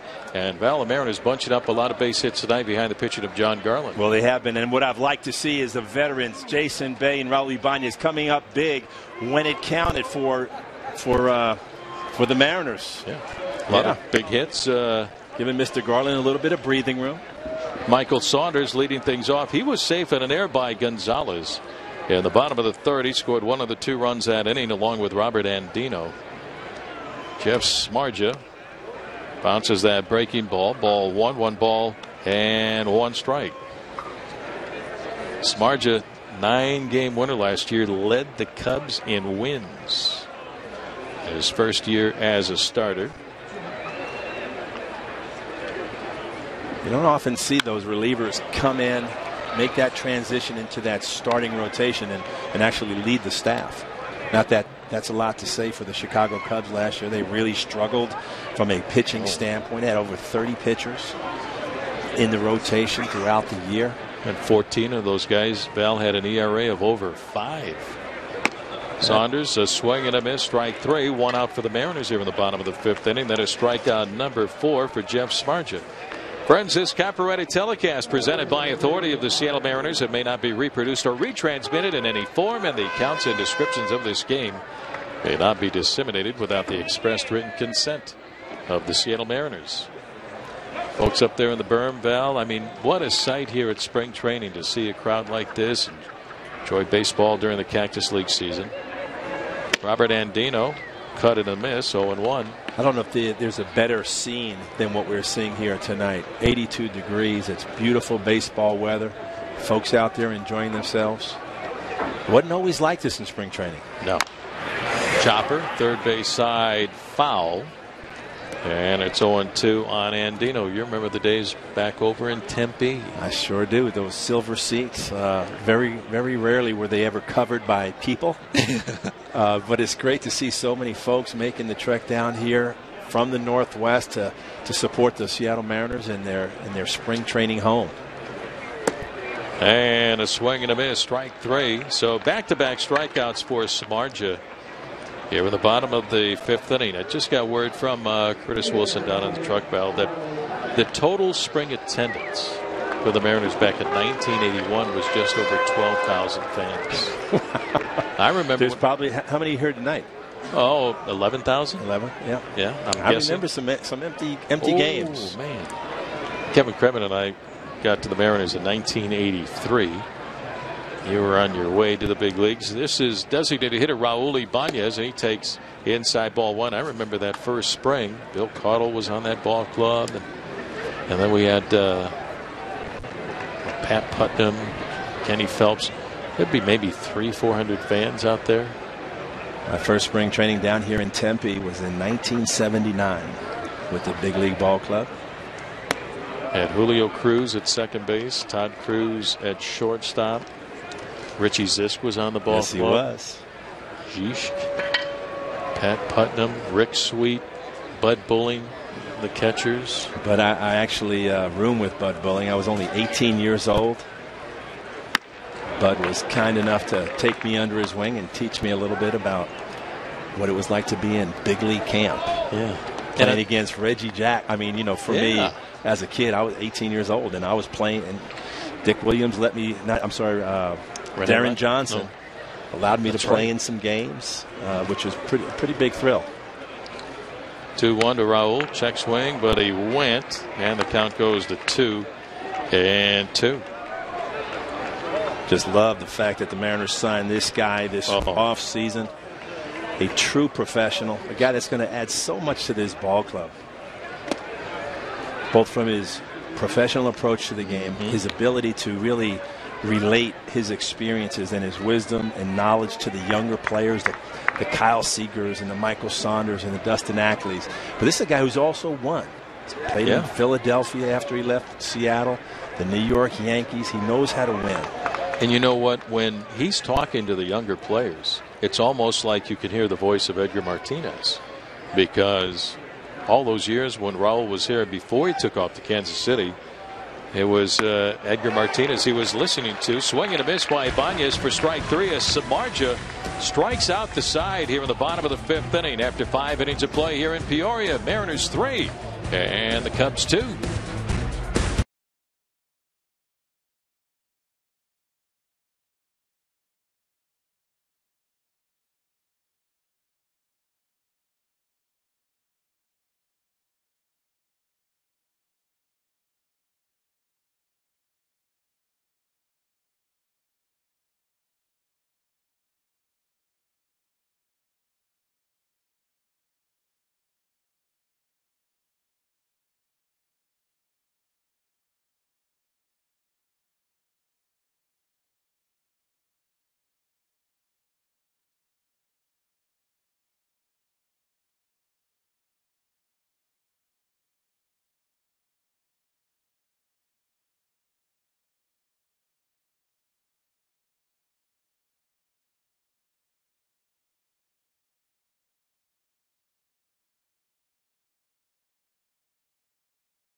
It's the Mariners 3 and the Chicago Cubs 2. Welcome back as we go to the top half of the 6th inning. Say, friends, we want you to join the conversation.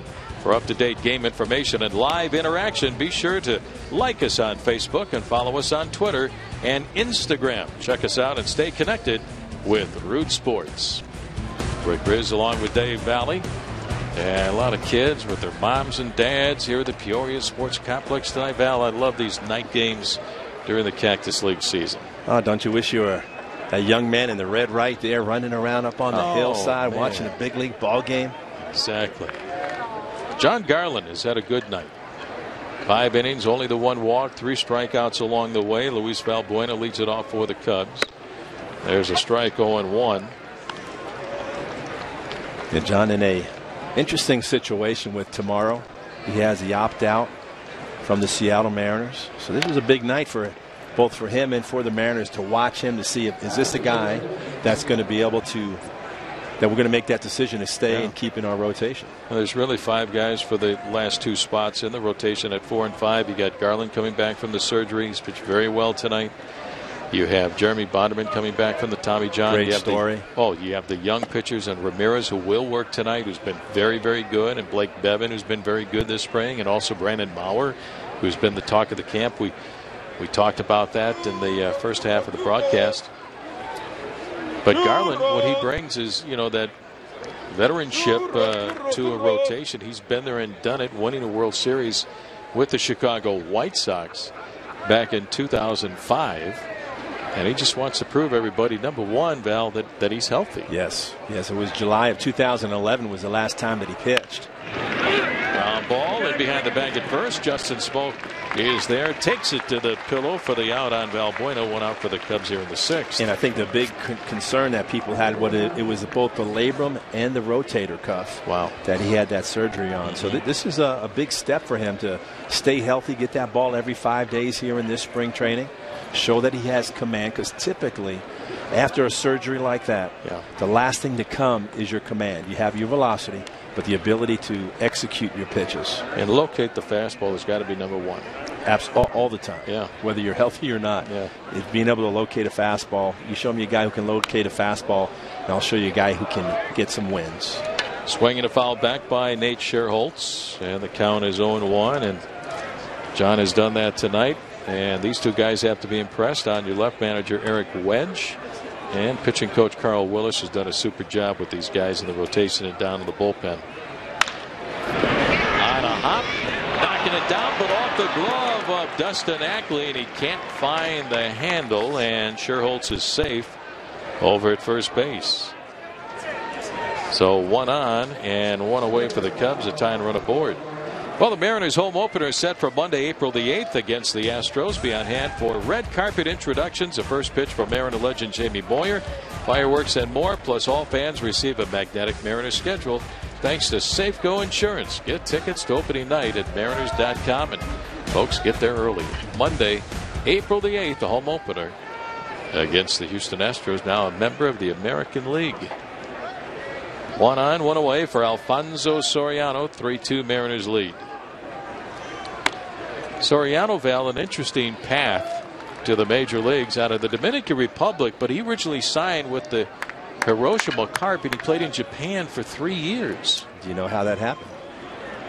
You're going to tell us right now. Yes, sir. There's the Hiroshima Carp had a baseball academy in San Pedro de Macorís. Broken bat looper going back, plenty of time. Dustin Ackley is there to make the easy catch. 2 outs for the Cubs here in the 6th. Now, most people know that every Major League Baseball club has an academy in the Dominican Republic, but the Carp was the first Japanese team to have their own academy there. So they had scouts, and they were going around signing young Dominican players.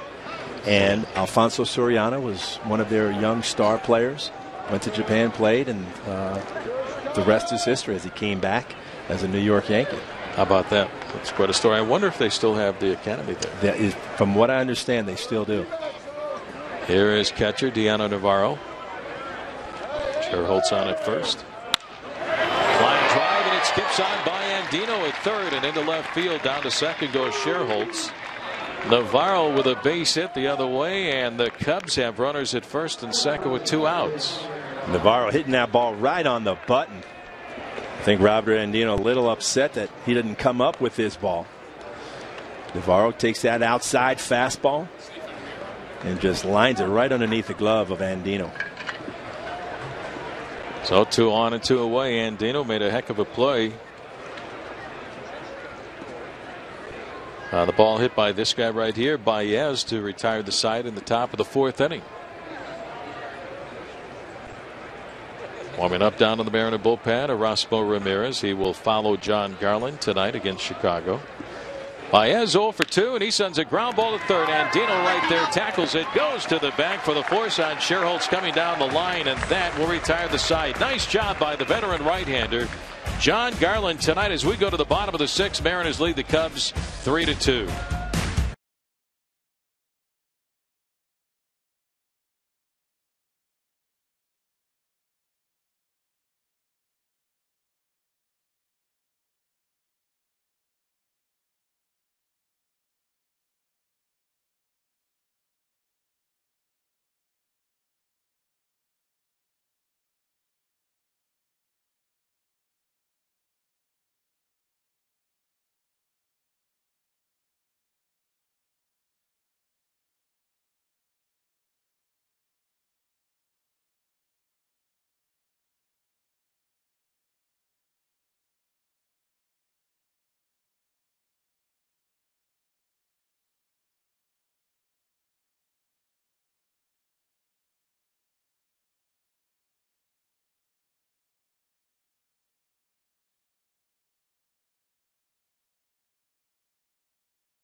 The Seattle Mariners Baseball on Root Sports brought to you by the Emerald Queen Casino.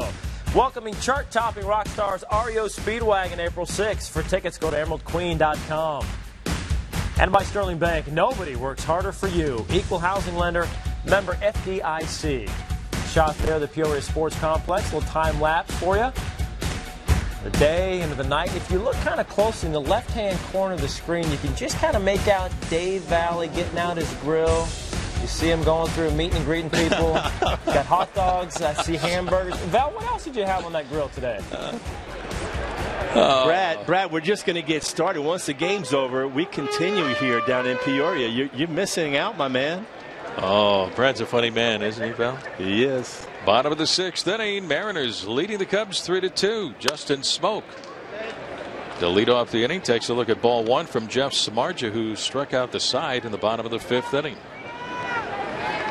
Mariners looking to make it 7 wins in a row. Earlier this spring, they had a 10-game win streak.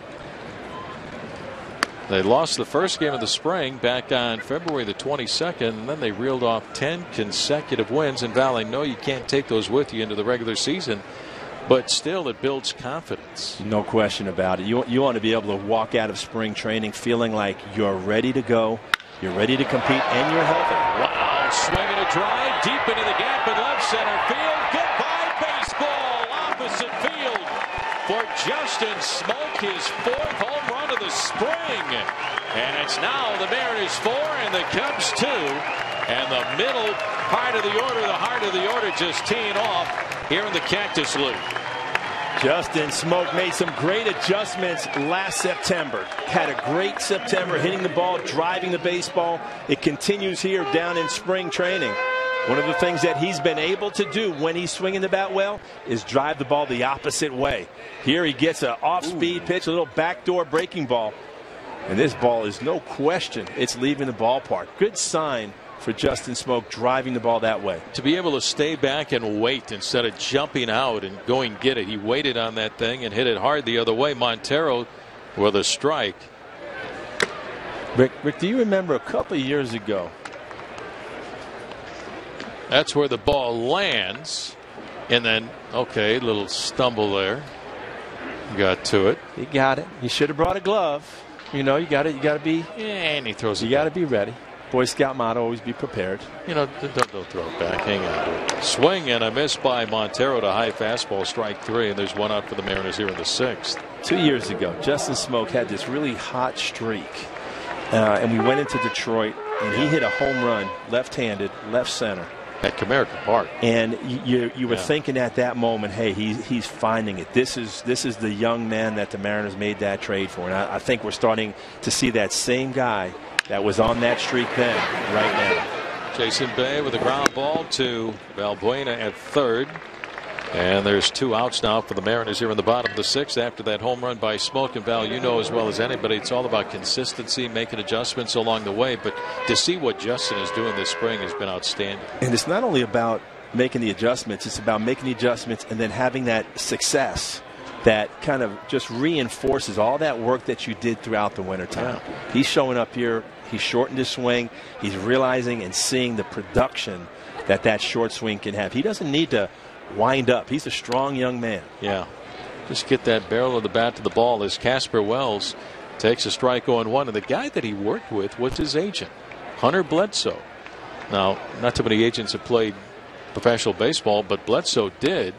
And he had a chance to work with Justin during the offseason down in Charleston, South Carolina, and got him to quicken up things from the left side. And he said early in the spring, talking with him, that he feels real comfortable and showing signs that he really is. And one of the things that you learn very quickly is, as an athlete, with whatever the sport is, but especially here in the game of baseball, when you struggle, all of a sudden your mind is open to suggestions. Yeah.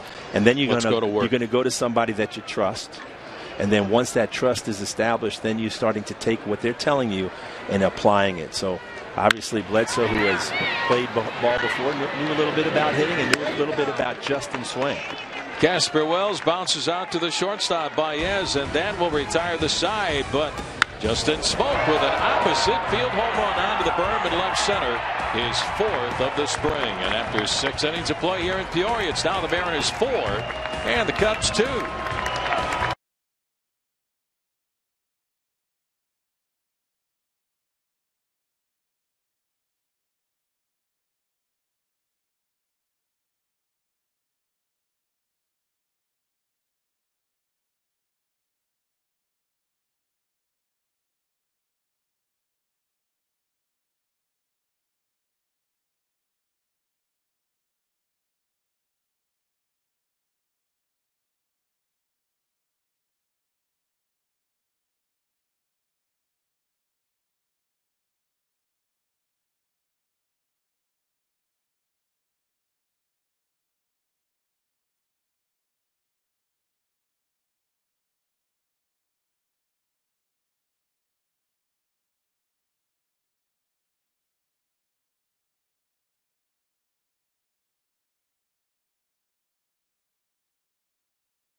It's now the Mariners 4 and the Cubs 2 as we go to the top half of the 7th inning here in Peoria. Justin Smoke with a home run out there onto the berm. And here's a look at the starters when we open up the campaign in 2013, April the 1st in Oakland. Felix Hernandez. King Felix will take on the left-hander Brett Anderson. Felix Hernandez, the opening night starter, signed the big contract during the offseason with 2 years left on the old contract. Val, he's told his agents, get this done. I want to stay here, and I love what's going on right now.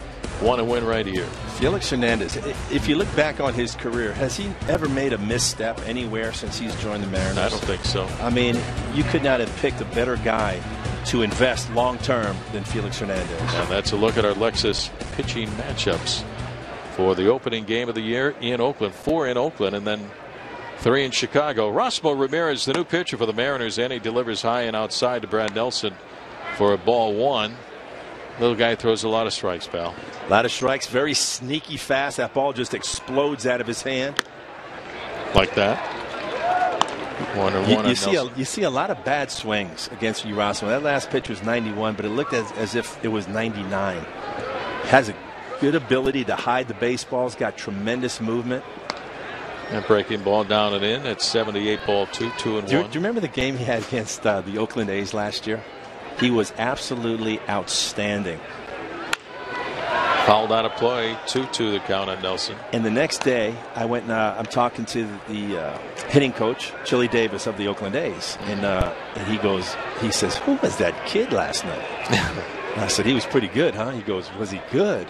He said, "Let me show you something." And he calls Brandon Inge over to us right behind the hitting cage. And he says, "Hey, Brandon," he said, tell Val what I said to you last night in the first inning."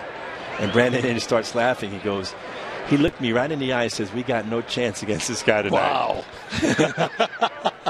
How about that from a veteran guy and then from a Chili Davis who's been around a long time? If my mind serves me correctly, my memory, I think he struck out 10 that night. He was absolutely overpowering.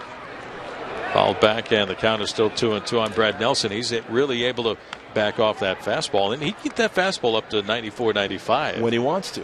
And that's what I like about him. He doesn't try to max out on every single pitch. Think a good changeup. Think of Justin Verlander. You know, Verlander starts 90, 91. Broken bat, single to left. The bat goes into the crowd on the first base side. Broken bat single the other way by Nelson. Heads up over there. And looks like everybody's okay, which is a good thing. Erasmo getting deep in the kitchen. And bat head just goes pinwheeling into the stands. Fortunately, nobody was injured. Found some empty space in this sold-out crowd. So Nelson on at first after that broken bat hit, and here is Alberto Gonzalez with a strike. 0-1. And unfortunately for Erasmo, after he had that start against Oakland, it was that next start where he had the injury to his arm and had to be shut down. Only 22 years of age, 1-3 last year with a 3.36 ERA. Swing and a miss, 0-2 on Gonzalez.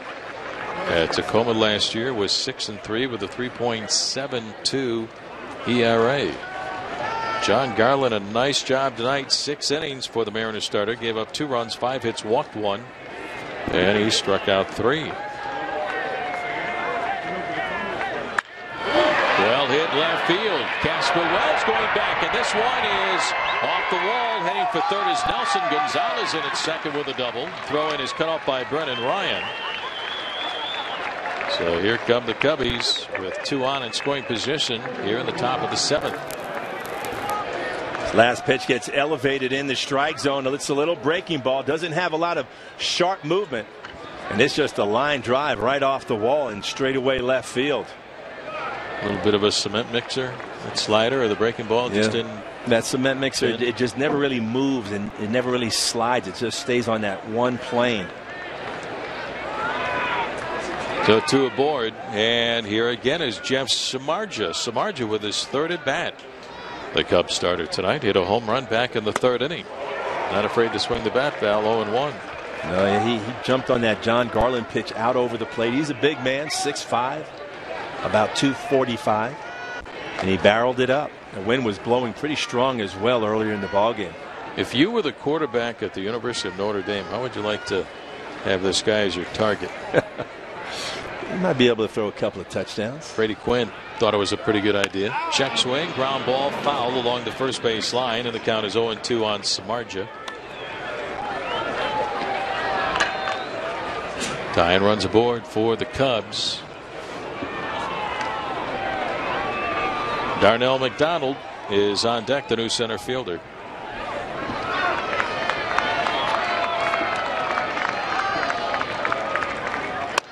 Up and away.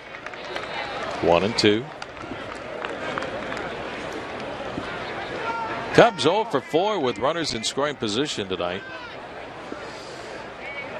So John Garland got some big outs.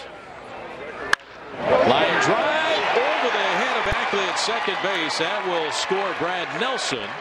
Over to third goes Gonzalez, and it's a one-run ball game. It's now the Mariners 4 and the Cubs 3. Wow. Samardzija with another hit and another run batted in, his second RBI, Val. Samardzija doing some damage right here. Erasmo tries to go hard on the outside part of the plate. It's elevated, and he just kind of reaches out there and serves it, but squares the ball up and hits a solid line drive to right field. Still nobody out for the Cubs here in the top half of the seventh inning. Samardzija giving Justin Smoke a couple of words right there, all in jest. Justin just took him deep to left field. And before the ball game, I took a look at the lineup. I go, why is the pitcher hitting? You got a chance to use the DH, and that was wrong. Well, I mean, he only has one home run in his career. And I believe he has 2 down here now in this spring training. So maybe he made some adjustments in his batting style. Here is Darnell McDonald. That fastball is in there for a strike. 0-1. Ramirez for the spring, 2-0 record with a 1.50 ERA. McDonald last year with the Yankees and the Red Sox at 2.02, a couple of home runs.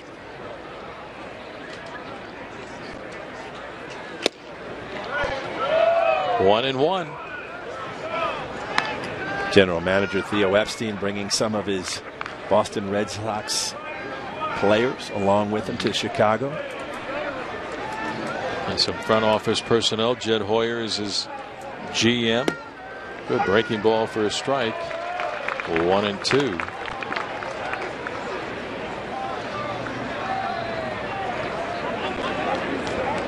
So Epstein trying to turn things around on the north side of Chicago after all that success he had in Boston. In the dirt, knocking it down is Jesus Sucre, the new catcher. Nice job by Sucre to block that pitch in the dirt. Ball 2. 2 balls and 2 strikes. And Val, you did that a few million times, block a pitch. Well, as a catcher, that's one of the things that you've got to take pride in. If you do call for that breaking ball in the dirt, you want to be able to block it, give the pitcher the confidence to throw it into the dirt.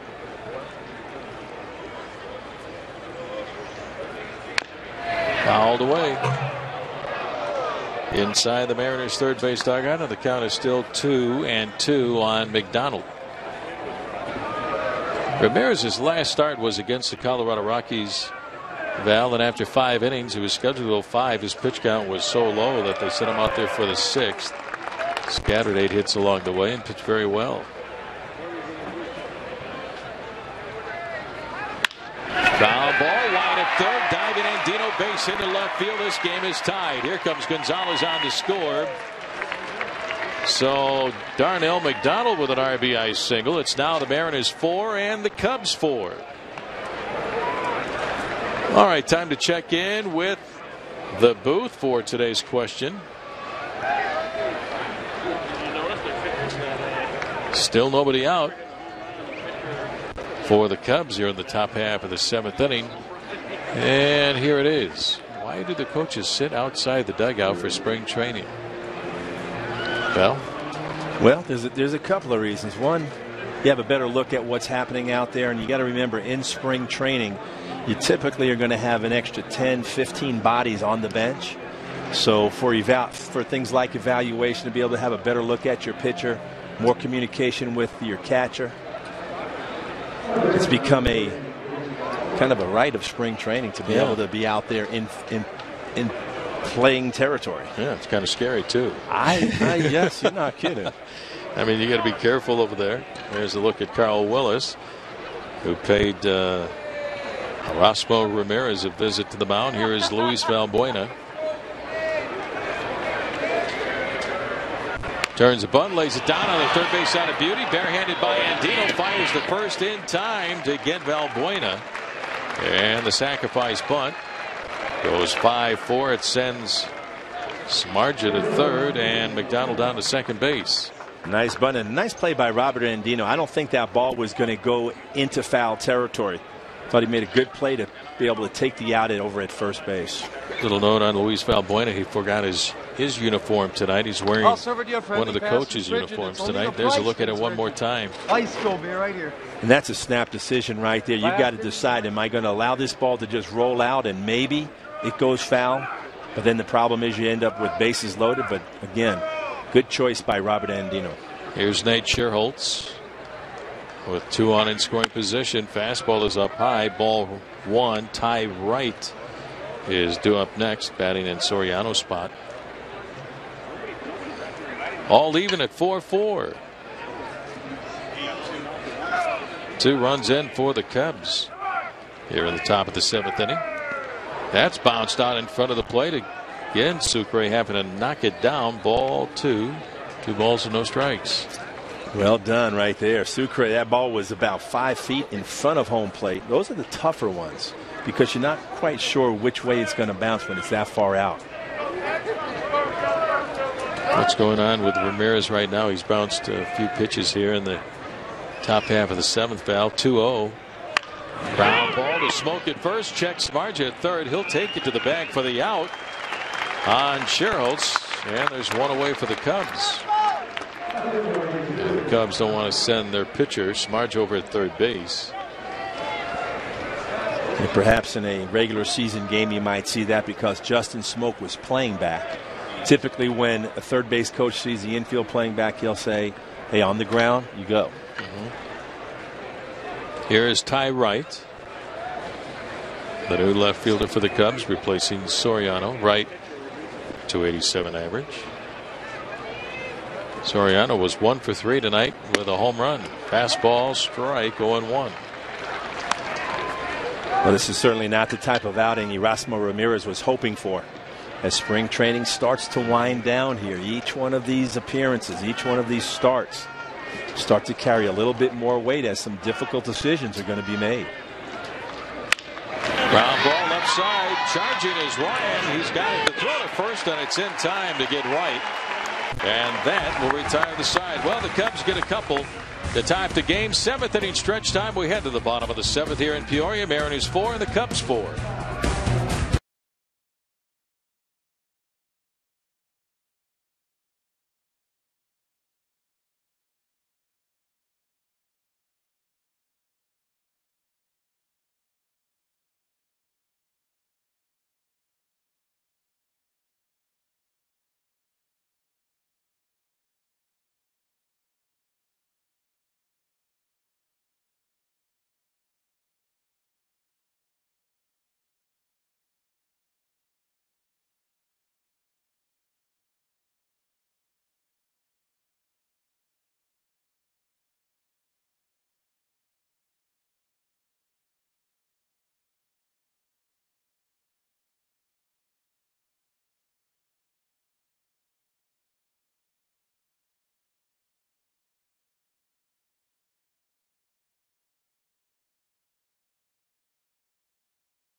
Standing in Peoria for the 7th inning stretch. We're all tied at 4. Moving to the bottom of the 7th. Brad Adam back here at the Ford Sports Desk. It is March Madness. We showed you #1 Gonzaga narrowly advancing earlier. How about the Pac-12 Oregon 8? Number 12 seed taking on number 5 Oklahoma State. From the top, Dana Altman and his Ducks, they took control. Dominic Artis, nice to see him back. Steals a pass from Marcus Smart. The fantastic Cowboys freshman goes up to Damian Dotson. The Ducks on the board first. Carlos Emery cranked up the heat on the Cowboys. Big one-handed jam. The Ducks will lead by 11 at the break, and they never slowed down in the second. Dotson finished with 17 points. Ducks move on with a big 68-55 win over Oklahoma State. As we go back to Peoria, join Rick and Dave and a special guest, our good friend who knows a lot about basketball, Jesus Montero. All right, thank you, Brad. All tied up at 4-4 as we go to the bottom of the 7th inning. Jesus, thanks for stopping by. How much do you know about college basketball? You a fan? Oh, I don't know anything. For real, sorry. You don't have any brackets in the locker room? Well, they picked a team for me. I think it was Colorado State and another team. I don't really know, for real. Well, I'll tell you what, you know a lot about baseball, buddy. How did things go today working with John Garland? Looked like he pitched very well. He pitched really good. I mean, just missed 2 pitches. That's it. Missed two pitches and a couple homers. But, I mean, other than that, putting the ball where he needed to put the ball. I mean, sinker, sliders, split, curveball. He was good today. I mean, what can I say? He was good. Jesus, tell me about those 2 pitches, the home run to Smarja to right center field and also the pitch to Alfonso Soriano. Well, I was like, oh, the pitcher, you know, he doesn't hit. And then fastball outside, he hit it. Whoa. I was like, what's going on here? This guy can hit. Then Alfonso Soriano, I was talking to John, and he was like, hey, my fault. I mean, he wanted to put the ball on the ground, but, well, you know, that thing happened in the game. I mean, that happens, you know. So, yeah, I know he's going to be, you know, next time he's going to be better than that, you know. But it's okay. Jesus, you came into the ball game batting .367, a home run and 4 runs batted in. The other day you were robbed by Coco Crisp. What kind of spring has it been for you so far? It's been fun. I mean, you just got to come here to spring training, to come here to the clubhouse, come to the stadium to work hard. I mean, to be ready for the season, to help my pitchers to win this year. I mean, we all together this year. I mean, I'm not saying like we wasn't together last year, but I mean, this year it's different. Yeah. We've been having a lot of fun in the dugout, in the clubhouse, in the dugout. It's been good. Jesus, what does it mean for you to know that you're going to be catching every day back there and that taking on that responsibility of leading this pitching staff? Well, it's not easy to do, you know, but I'm here. I'm here to help my pitchers to win every single time. I mean, we got a great pitching staff right here, and we got the offense, which is unbelievable. I mean, this year's going to be awesome. Jesus, when you first came here, we were told about your ability to really drive the ball the other way. When did that start to come together for you? Your hit tonight was a double the other way. Well, I was thinking about hitting the ball to left field when that line drive went to right field. I don't know how. Thank God I find the double right there and we scored some runs. But I mean, it's been good. It's got to work hard every single time and go to the cage, hit the pitch at the right weight, and then try to be there every single time. You know, to be better every time. Well, nice game tonight. Great job working with John Garland. We appreciate the visit, buddy. Thank you so much. Mariner catcher Jesus Montero. Brennan Ryan with a ground ball to the right side, backhanded by Gonzalez, and the Mariners have 2 down here in the bottom of this. His left-hander, James Russell. Jamie Russell last year pitching 77 games, had a nice record, 7-1. Go along with a 3.25 ERA. He is the son of former Texas Ranger pitcher Jeff Russell, who was a closer for the Texas Rangers for many years, and the Boston Red Sox. Had a great slider. Former teammate of mine. I remember Jamie when he was just a little baby. He's a big boy now, though. Yeah. Cubs are going to rely on James down there in the bullpen. Swing and a miss by Michael Saunders, and the count is 0-1. There's that slider. Ball 1 ball and 1 strike. Michael up in the leadoff spot, and Eric Wedge has experimented with a number of guys in that number 1 spot in the order.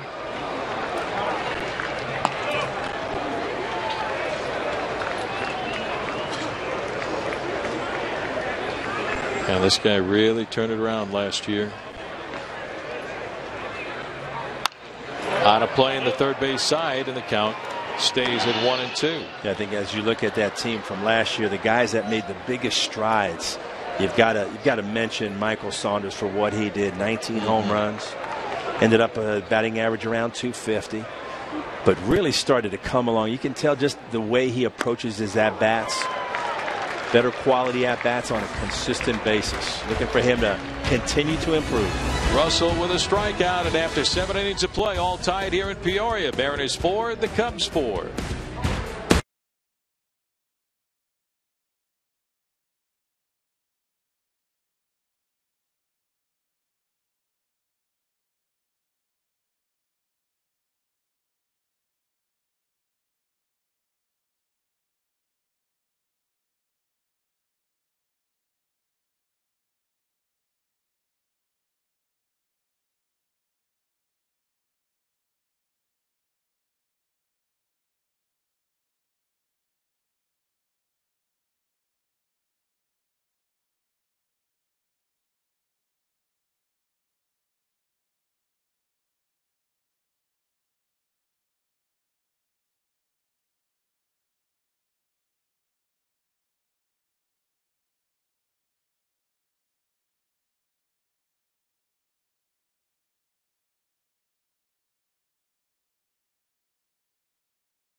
4-4 tie as we go to the top half of the 8th inning. Let's see what's trending right now on Twitter. Mariner Topics, the smoke bomb of Justin Smoke, that opposite field home run. And also the pitching of John Garland tonight. That's what's trending, the Mariner Topics on Twitter. Good to see Justin Smoke swinging that hot bat here down in Arizona. Deanna Navarro leading off the top of the 8th inning against Erasmo Ramirez. In there for a strike, 0-1. Cubbies getting 2 off of Ramirez in the 7th to tie up this game. Cubs last year, 101 losses. First time they lost 100 games since 1966. And I think it was after that year that the Cubs hired Leo DeRocher. Little ground ball left side, off to his left hand, Dino. Toss across in time to get Navarro. And there's one out for the Cubs. Well, friends, follow the Mariners with MLB.com at bat for your iPhone, iPad, or Android. Get spring training scores, stats, highlights, live audio, and more. Text at bat to 31826 or visit Mariners.com for details. And the Chicago Cubs, when Leo took over the ball club in the 60s, got pretty good in 1969, but the Cubs blew that big lead late in the year to the miracle New York Mets. Baez, the shortstop, backs away from ball one. That was the year for the Cubs, and they couldn't hang on to that big lead. I remember that year well, growing up in New York City. Ground ball, backhanded deep and short. Brendan Ryan, long toss, and it skips in and away from Justin Smoke. And heading for second base is Baez. Justin with that long reach, trying to pick it out of the dirt. And that is going to be a single for Baez and an error in the throw by Brendan Ryan. Yeah, something you don't often see from Brendan Ryan. He's in shallow left field. Tries to get a lot on this throw. It looked like he had a little bit more time than he anticipated. I don't think the hitter got a good jump out of the box. Brendan Ryan, typically a very accurate throwing shortstop. One of the best in the game. No doubt about it. Saved a lot of runs at his position last year. And here is Brad Nelson, the Cub first baseman. 1 on and 1 away for Chicago. Fastball for a strike, 0-1. I grew up in Chicago, as a lot of folks know, and when I'd come home during the day, my mom always had the Cubs game on television, watching Jack Brickhouse, and her favorite player was Ron Santo, who made the Hall of Fame finally last year. Next pitch is low and inside for ball one. Ronnie should have been put in there, I think, a couple of years ago before he passed away. But Ron grew up in Seattle, went to Franklin High School. Wore number 10. Number 10. That number is retired by the Cubs. And when he was a kid, Santo was a clubhouse guy, clubhouse kid at Old Six Stadium when the Rainiers played there. Well hit ball deep to right field. And this one is on to the berm, top of the berm in right field. Brad Nelson with a long 2-run shot. And the Cubs now lead by a score of 6-4. No doubt about that one. For Nelson, his third home run of the spring. That ball got up onto the top of the berm out there in right field. We've seen some balls launch tonight. That wind has been blowing out from the start of the ball game. But this one was no question. Just as it leaves the bat. Erasmo Ramirez throws a little changeup right out over the middle part of the plate, thigh high. And this ball is delivered. Special delivery out there onto the berm. Well, the Cubs, their third home run of the ball game. And here is Alberto Gonzalez, and he takes a strike from Ramirez. 0-1. Check swing. 1-1. Erasmo having a tough go of it here tonight. And he chased that breaking ball in the dirt, knocking it down. Sucre fires the smoke for the strikeout, and the putout will go 2-3. So that's the first strikeout for Ramirez, and 2 outs for the Cubs here in the top of the 8th, who now lead 6-4. Erasmo just has been struggling tonight with his command, making some pitches out over the plate. This is Ruby Silva, the hitter for the Cubs. Silva batting in the pitcher's spot. Ruby Silva. He's got a ways to go to match the pitcher in this spot, Samardzija, who was 2 for 3 with a home run and an RBI single. Cut on and missed by Silva, and the count is 0-1.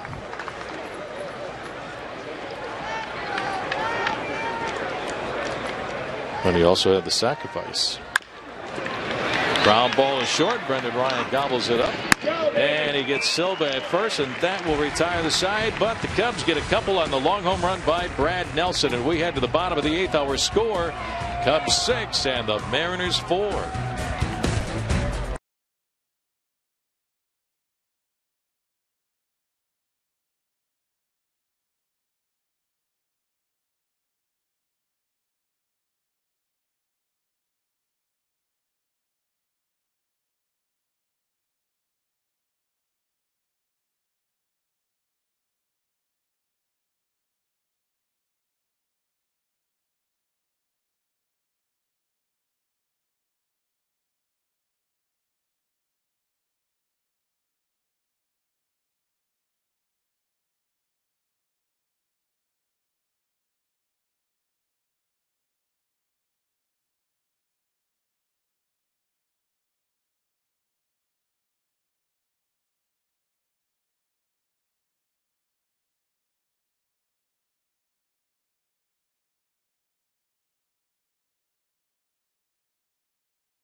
I take offense to that out there on the berm. It is not blanket weather out there. Here is blanket weather, not out there. It's still warm even at night there.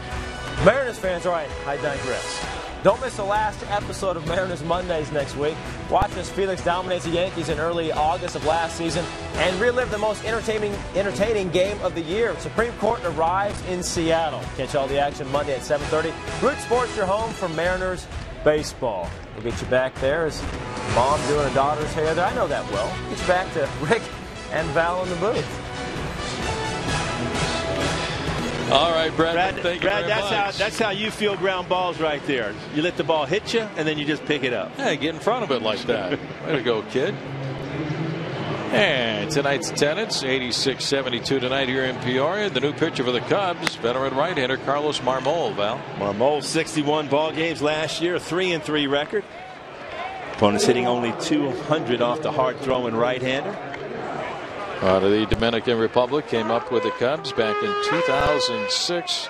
Was a starter that year, 19 games, 13 starts, and then went to the bullpen. Last year had 20 saves and 23 opportunities. Got a little time on the disabled list. 6-4 Cubs lead here in the bottom half of the 8th inning. Leading it off is Robert Andino. Fastball. Ball 1. Mariners will play the Cubs in a 3-game series in Seattle during the regular season at the end of June.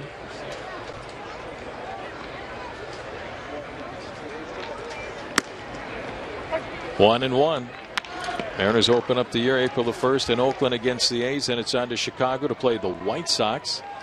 Mariners home opener will be on Monday, April the 8th against the Houston Astros, Val, coming over to the American League West. Looking forward to it. Nothing quite like that home opener. Always a lot of fun. Tell me about your first home opener as a Mariner. First home opener was, got to the big leagues in '84, but my first opener was 1985. I was wearing number 5 at the time before I switched my number to 10. I can kind of still picture walking in that day and walking up to my locker, seeing your jersey at the Kingdome. I mean, that was a special moment. You know, after just all the years of the hard work and fighting through injuries and climbing the ladder in the minor leagues, to be able to walk out to the foul line and hear your name announced in front of a full stadium, pretty special. What a thrill. Robert Andino with a leadoff walk here in the bottom of the 8th inning, and that'll bring up Raul Ibanez. You know what would be neat to get your first baseball card. You know, in the big leagues. You know, talk about a rite of passage. Yeah. Get a baseball card. But, and, you know, and both you and I grew up in an era where you were collecting baseball cards and you had them in the shoebox, and to be able to see your name on one with your stats on the back of that bubblegum card is pretty cool. It's pretty cool. Very special. Up and outside on Ibanez.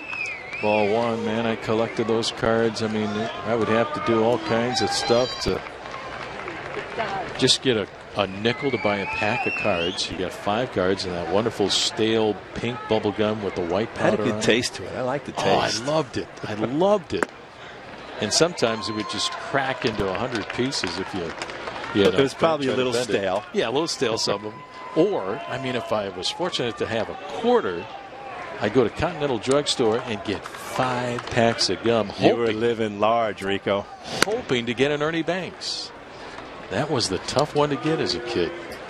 It's interesting, though, how that whole collecting thing has changed, because when I was collecting cards, I would actually use them in the schoolyard. Yeah. And you'd play games called flip and knockdown. Yeah. You know, you put them up, lean it up against the wall, and whoever knocked all the you got them. 3 out of 5 cards down, you collected all those cards. Now, it would, for a card collector today, they'd be like, oh, what are you doing? You're going to ruin the cards. But these are doubles and triples. The corners are bent and all beat up, but it wasn't about the card. It was about having fun with the cards.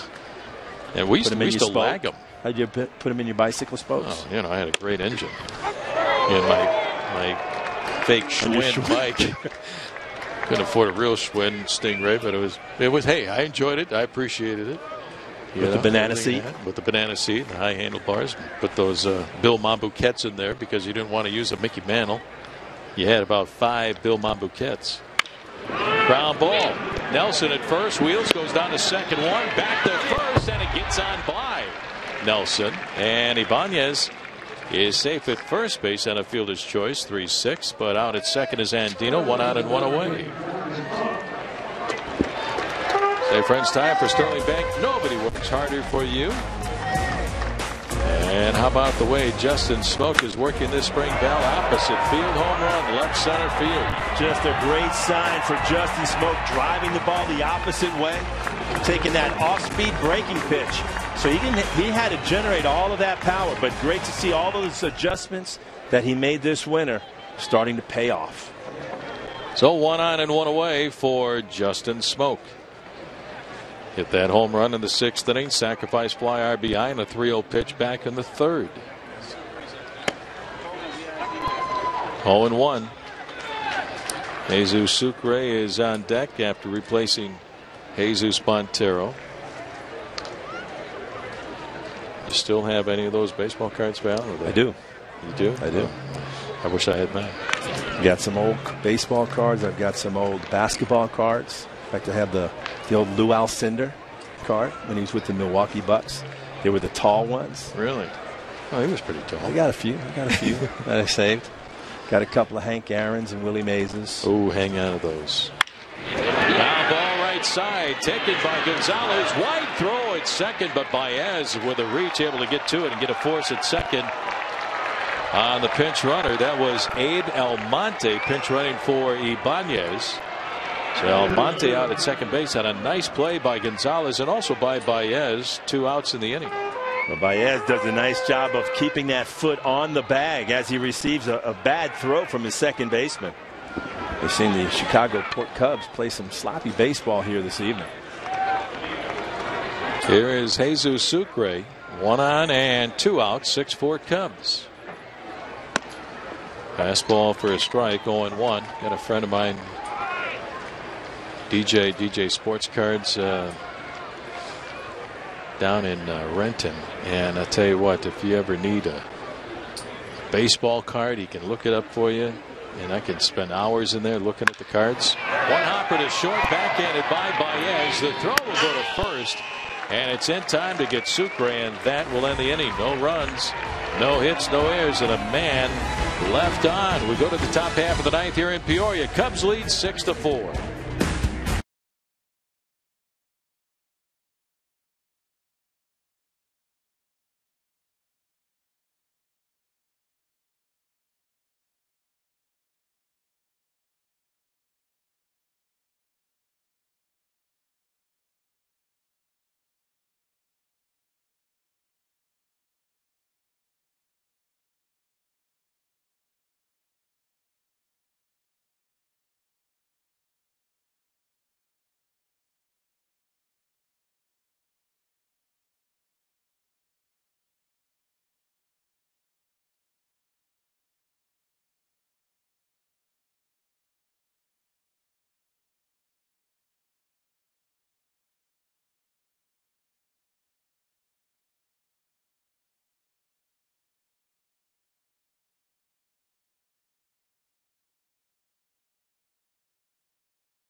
A lot of kids here at the ballpark tonight in Peoria. Cubs lead 6-4 as we go to the top half of the ninth inning. Say, friends, on Monday, April the 1st, we're having an open house at Safeco Field. Admission and parking are free. You'll watch the Mariners opening night game in Oakland on the new HD video screen. Oh, man, that thing is just huge. It's beautiful. Plus beers, hot dogs, and pizza slices will cost just $5. You'll also get to tour the field to check out the new dimensions. RSVP today at mariners.com/open house, and you'll receive a free t-shirt when you arrive at Safeco Field for the open house on Monday, April the 1st. That's when the Mariners begin the season in Oakland against the A's. And I'm looking forward to being there along with former Mariner Edgar Martinez. Ethan Stoll, the chef. Yeah. One of the reasons why I'm going, because you know there's going to be some good food there at Safeco Field. Plus, I'm looking forward, Rick, to seeing the new shape of the ballpark. Yeah. You know, saw a video the other day that was narrated by Bob Christopherson, the outstanding groundskeeper at Safeco Field. It looks beautiful. Fence is coming in out there in left center field. New pitcher Carson Smith, and Val, this kid has been outstanding this spring. Look what he did his first year in pro ball at Class A High Desert. Great to see some of these good, strong, young arms that the Mariners are having rise through their system.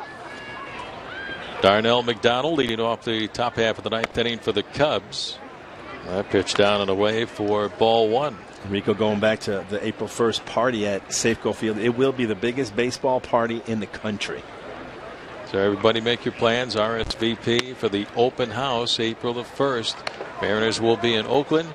You'll be at the ballpark to watch that game on the brand new video screen high above the bleachers in center field. 2-0. Ball three balls and no strikes. Carson Smith, Val, shows you a lot of movement when he delivers, and that fastball gets on you in a hurry. He's got that little herky-jerky motion, tough for that hitter to pick up his release point. Carter Capps is a little bit like that as well. Comes right at you with that fastball about 100 miles an hour. Val, do you recall back in the day so many guys coming out of the bullpen throwing 95 to 100? No. In fact, I remember having a conversation with Edgar probably late 1990s, early 2000s. And it was after a game one night. We were having dinner, and he asked me the same thing. He goes, "Val, is it me, or does everybody throw 98 miles an hour out of the bullpen?" And it seems like that's what it's come to. Just 3 out of 4 guys are throwing the ball upper 90s. This is Luis Valbuena. Fouls it away, and the count is 0-2. Yeah, in the Mariners bullpen, you have Capps, who very consistent, 98 to 100. You have Pryor throwing 97, 98, 99. You have Tom Wilhelmsen who throw 97, 98 with the big hammer, with the curveball, and adding that changeup. You know, when I think of when I got to the big leagues, it was Nolan Ryan, hard thrower. You know, Nolan was getting up there around 100. You had J.R. Smith was throwing that velocity. Roger Clemens, Calvin Schiraldi with the Red Sox as well. But there wasn't that many. The number of guys that are throwing with the velocity that we're seeing today is unprecedented. You did well against Nolan. I did. I owned him. I'll tell him that next time I see him in Texas. No, for whatever reason, I felt comfortable off of him. And Why? every time I got a hit off him, because I felt like I had nothing to lose. I like that. Got nothing to lose. He's a Hall of Famer. If I get a hit, it's a straw, feather in my hat. He's supposed to strike me out. And you did well. Well, and it seemed like every time I got a hit off him, he would hit me. He would drill me. That had to hurt. I'd hit a home run, and he'd drill me. But it was like, okay, this tit next for at tat. bat's going to hurt. Just don't hit me in the head, Nolan. That's the way it was with Nolan. Over to first to get McDonald back to the bag. Speaking of Nolan, you just reminded me of a story. I don't know if you remember this, but we were heading to Texas, going to play the Texas Rangers, and I'm sitting in the back of the plane. It's Junior, myself, Edgar, and Jay. And here comes Dave Niehaus, with this big smile on his face. He never went to the back of the plane. Yeah. And he comes back there and he looks at me. Swing and a miss by Valbuena. Strike three, 1 out for the Cubs. And he goes, Val, you know who's pitching tomorrow night? And I was like, Nolan Ryan? He goes, yeah. He goes, and he kind of has this big, he goes, you know, he's never struck you out? And I'm like, Dave, why would you put that in my head? You know, so I'm like, get back in the front of the plane. So the next day, my first time up, here you come. I forget about everything. All of a sudden, I get 2 strikes on me. There it is. And I go, oh, no, he's never struck me out before. And he throws a 99-mile-an-hour fastball across the top of the strike zone. I swing and I miss. And I as soon as I swing. You think about Dave. I don't know if you remember this. I remember you walking back looking up. I looked up and I stopped and I said, are you happy, Dave? I remember that. The best part of the story is this. So the next day I come to the ballpark, and there's this brown bag, like a little lunch bag, on my seat. Yeah. And I'm like, what is this? So I open it up, and I reach in, and it looks, it says, gotcha, number 4,332, number 4,338. He got me twice that night, Nolan Ryan. How about that? And in the background, I hear somebody laughing, and it was Dave. Dave went over to Nolan Ryan. Yeah, said, hey, would you sign this for this kid? Isn't that great? How about, what a great story. Down to second goes McDonald on the wild pitch. And the count is 1-2 on Nate Scherholtz. And I remember Dave, talking about that. Nolan Ryan has never struck out Dave Valley, and then you look up to the booth like, well, there it is, number 1. And he struck out, 5,000 something? He's got the record, obviously. Fouled away, third base side, and the count is still 1-2 on Scherholtz. No, pretty man. I mean, him and Nolan Ryan went way back to his days with the California Angels at that time. Together, yeah. Heads up down there, our cameraman on the third base side. 6-4 Cubs. Sure miss David. A lot of fun over the years. Oh, man, we had a blast, Val. From Mr. cutting up ties. Oh. Chopper, third base side foul. And it's still 1-2 on Scherholtz. Nolan Ryan, 5,714 career strikeouts. He got me a few times. It took him a while, though, to get you in his book. Right. That's something, too, of that. That's pretty impressive, though. Well, I got a staff from Curtis down in the truck, and in 2005, there were 10 pitchers who averaged 95 miles an hour. 10. That's it. In 2012. There's a ground ball to Ackley at second base, and he gets Scherholtz over at first for the second out. of the inning on the play. McDonald will get to third. And in the year 2012, last year, there were 32 pitchers who averaged fastball 95 miles an hour. Yeah, it's a different ball game. They probably didn't keep stats on that back in the 80s. No. This is Ty Wright. Wright, second at bat of the night. He's 0 for 1. Has grounded out to Ryan at short. We just handed a note that 1,176 different players were struck out by Nolan Ryan. Wow. Nolan's listening to the and watching the telecast tonight. And, well, I don't know if you remember, Ricky Henderson had a famous quote. He was number 5,000. And this was Ricky Henderson. And I think he might have said it that night. He said, "You ain't nobody unless Nolan Ryan struck you out." Ricky was right. I loved it when all Ricky the English was around. teachers are cringing out there, but you ain't nobody until Nolan Ryan strikes you out. That's pretty much the rite of passage right there, man. I got struck out by Nolan Ryan. Joined the very large fraternity. This kid's going to have a lot of strikeouts. Carson Smith, that fastball is inside on right for ball 2, 2-1. My goodness, the Mariners organization, Val, just loaded with outstanding young pitchers. This kid at A-ball last year. Mariners AA team was stacked with pitching. Back up the middle into center field. A base hit for Wright.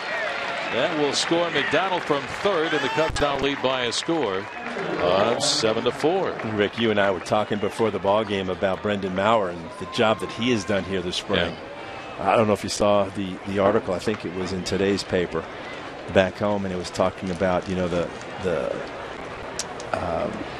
what do they call the three? The big three. Yeah, Walker. And then someone said, you know, with you, maybe you're the Fantastic Four. And he said, I want to be Torch. I mean, I want to be Torch. Angie Mentink did that interview with him, and what a great nickname, Torch. I'll tell you what, they've got about a fantastic 12 in the system right now. These kids are still coming. Remember 2 years ago? I mean, they were looking for bodies 2 years ago. The Mariners had 18 rookies play with the ball club during the course of the season, and 12 made their major league debuts. Deanna Navarro calls time, and he backs away from home plate. Now more kids are coming to the big leagues. Navarro is 1 for 4 tonight. Fouled away. And the count goes to 0-2. And Val, here's a look at the 5 guys battling for a spot in the rotation for spots 4 and 5. John Garland had a solid outing here tonight, gave up a couple of solo home runs, but other than that, showed good command. Again, a decision needs to be made, or he has the ability to make a decision tomorrow. Erasmo Ramirez hurt tonight, gave up 4 runs in those 2 innings, along with 6 hits. Blake Bevan's been pitching solid. Brandon Maurer been a big surprise. Outstanding on Wednesday. Jeremy Bonderman, what a great story about him. Less than a year ago, having Tommy John surgery. And the other day, he's throwing in the low 90s. Yeah, 93, 94. He's a tough kid. You know, he's been through a lot in the game of baseball, and I think it's made him stronger competitor. And I think that as that arm strength and that ability to take that ball every 5 days starts to build up. Runner goes, throw down to second, and what a toss by Sucre, right on the money to Brendan Ryan. Ty Wright out at second trying to steal, and that will end the inning. Well, the Cubs pick up another run. We go to the bottom of the 9th. Cubs 7 and the Mariners 4.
3 outs to get 3 runs and try to tie this game up in the bottom of the 9th. And a question about this game. And how about this, fans? You have a burning question about Northwest Sports for on-air personality Jen Mueller?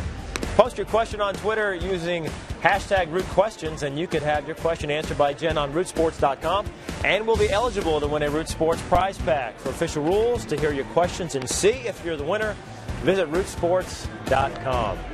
Brad Adam with you here in the Ford Sports Desk one final time. I have a question for Jen. What's coming up on Mariners All Access right after the game?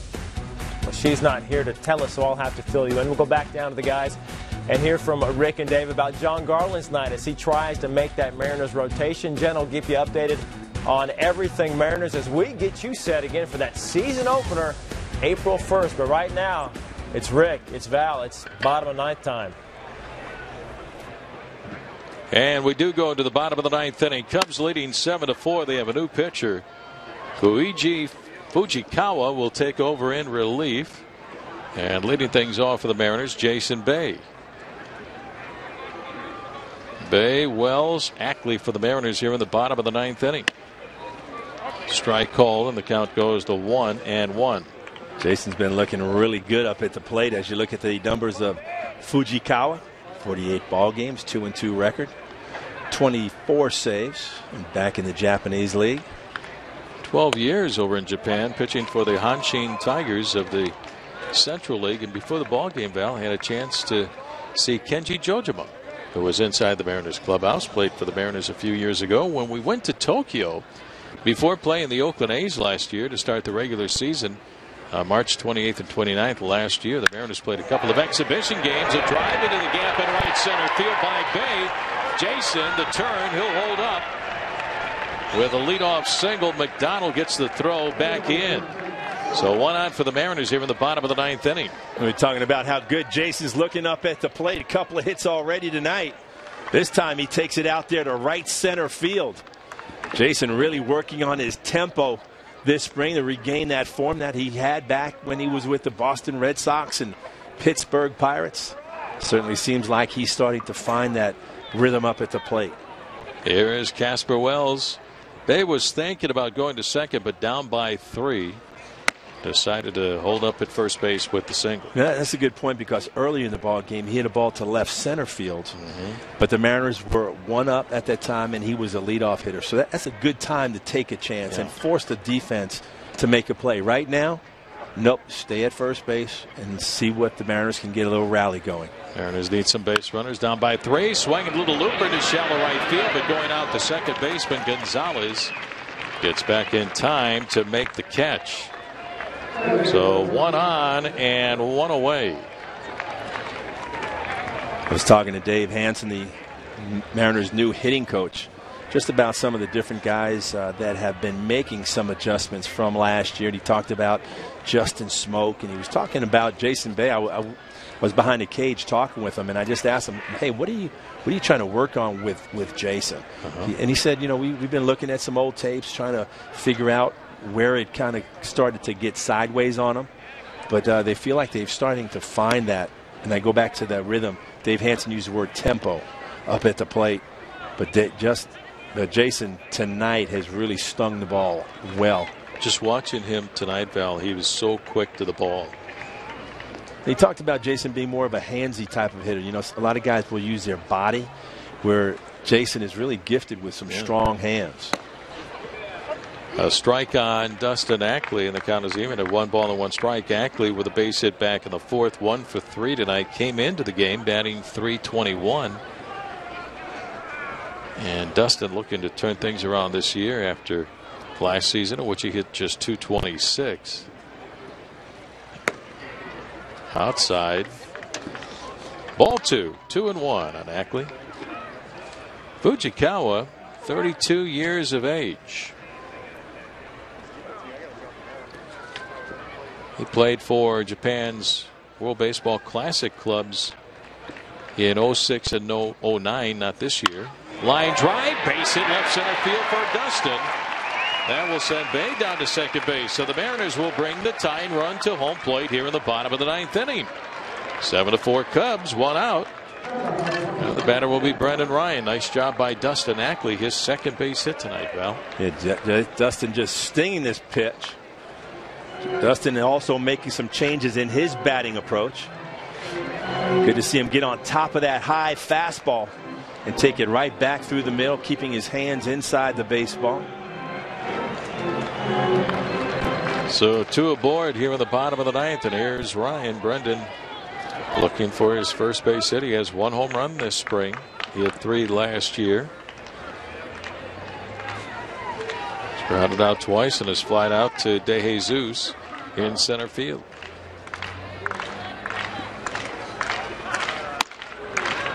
Up high, way up high, ball 1. Brendan looking down third base for a possible bunt. Trying to do anything he can to get on base and bring that go-ahead run, and Michael Saunders up to the dish.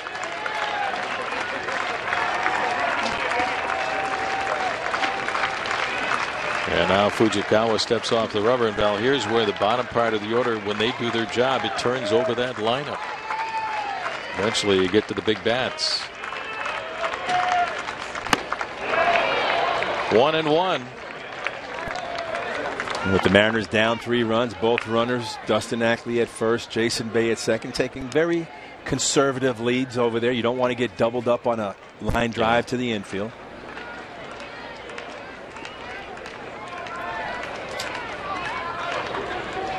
Fujikawa taking a lot of time between pitches.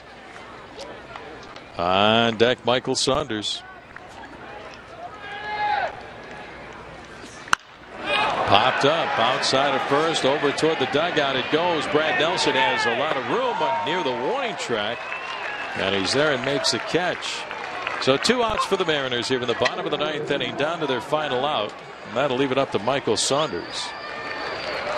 Saunders early in the season, Val, we were in Toronto, had a heck of a night against the Blue Jays at Rogers Center. In the 9th inning, he had a home run to tie the game at 5-5, and then in the 10th inning hit a grand slam home run to win it 9-5.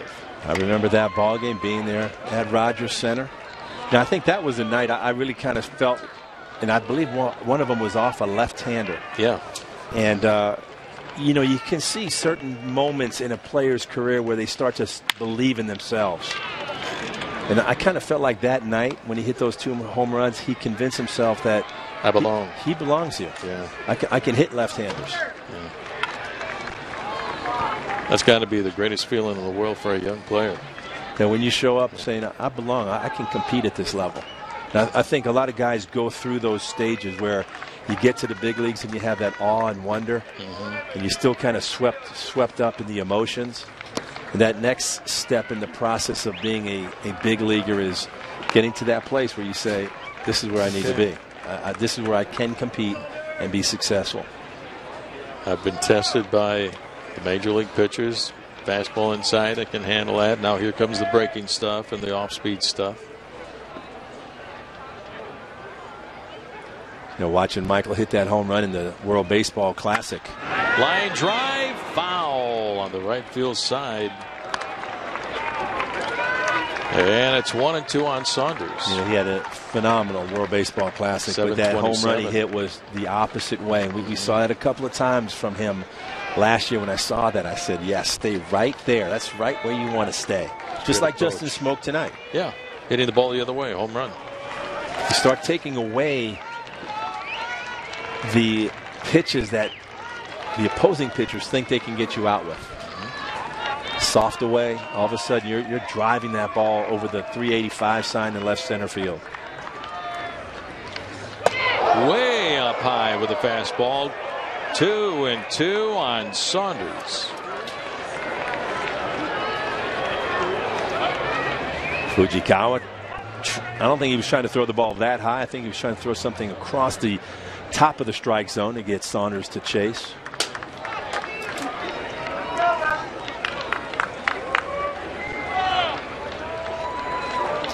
Bay at second.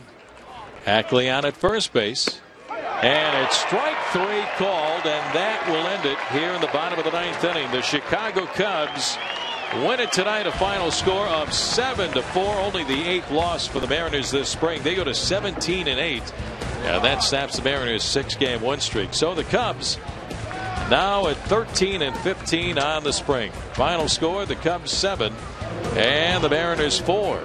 Thanks for watching tonight. We're going to be back with the Mariners and Indians on Saturday at 12:30. And our final spring training game will be on March 30th at high noon from Salt Lake City. Coming up next, Jen Mueller hosts Mariners All Access. And we'll also have more from Peoria. We're going to be right back in 90 seconds.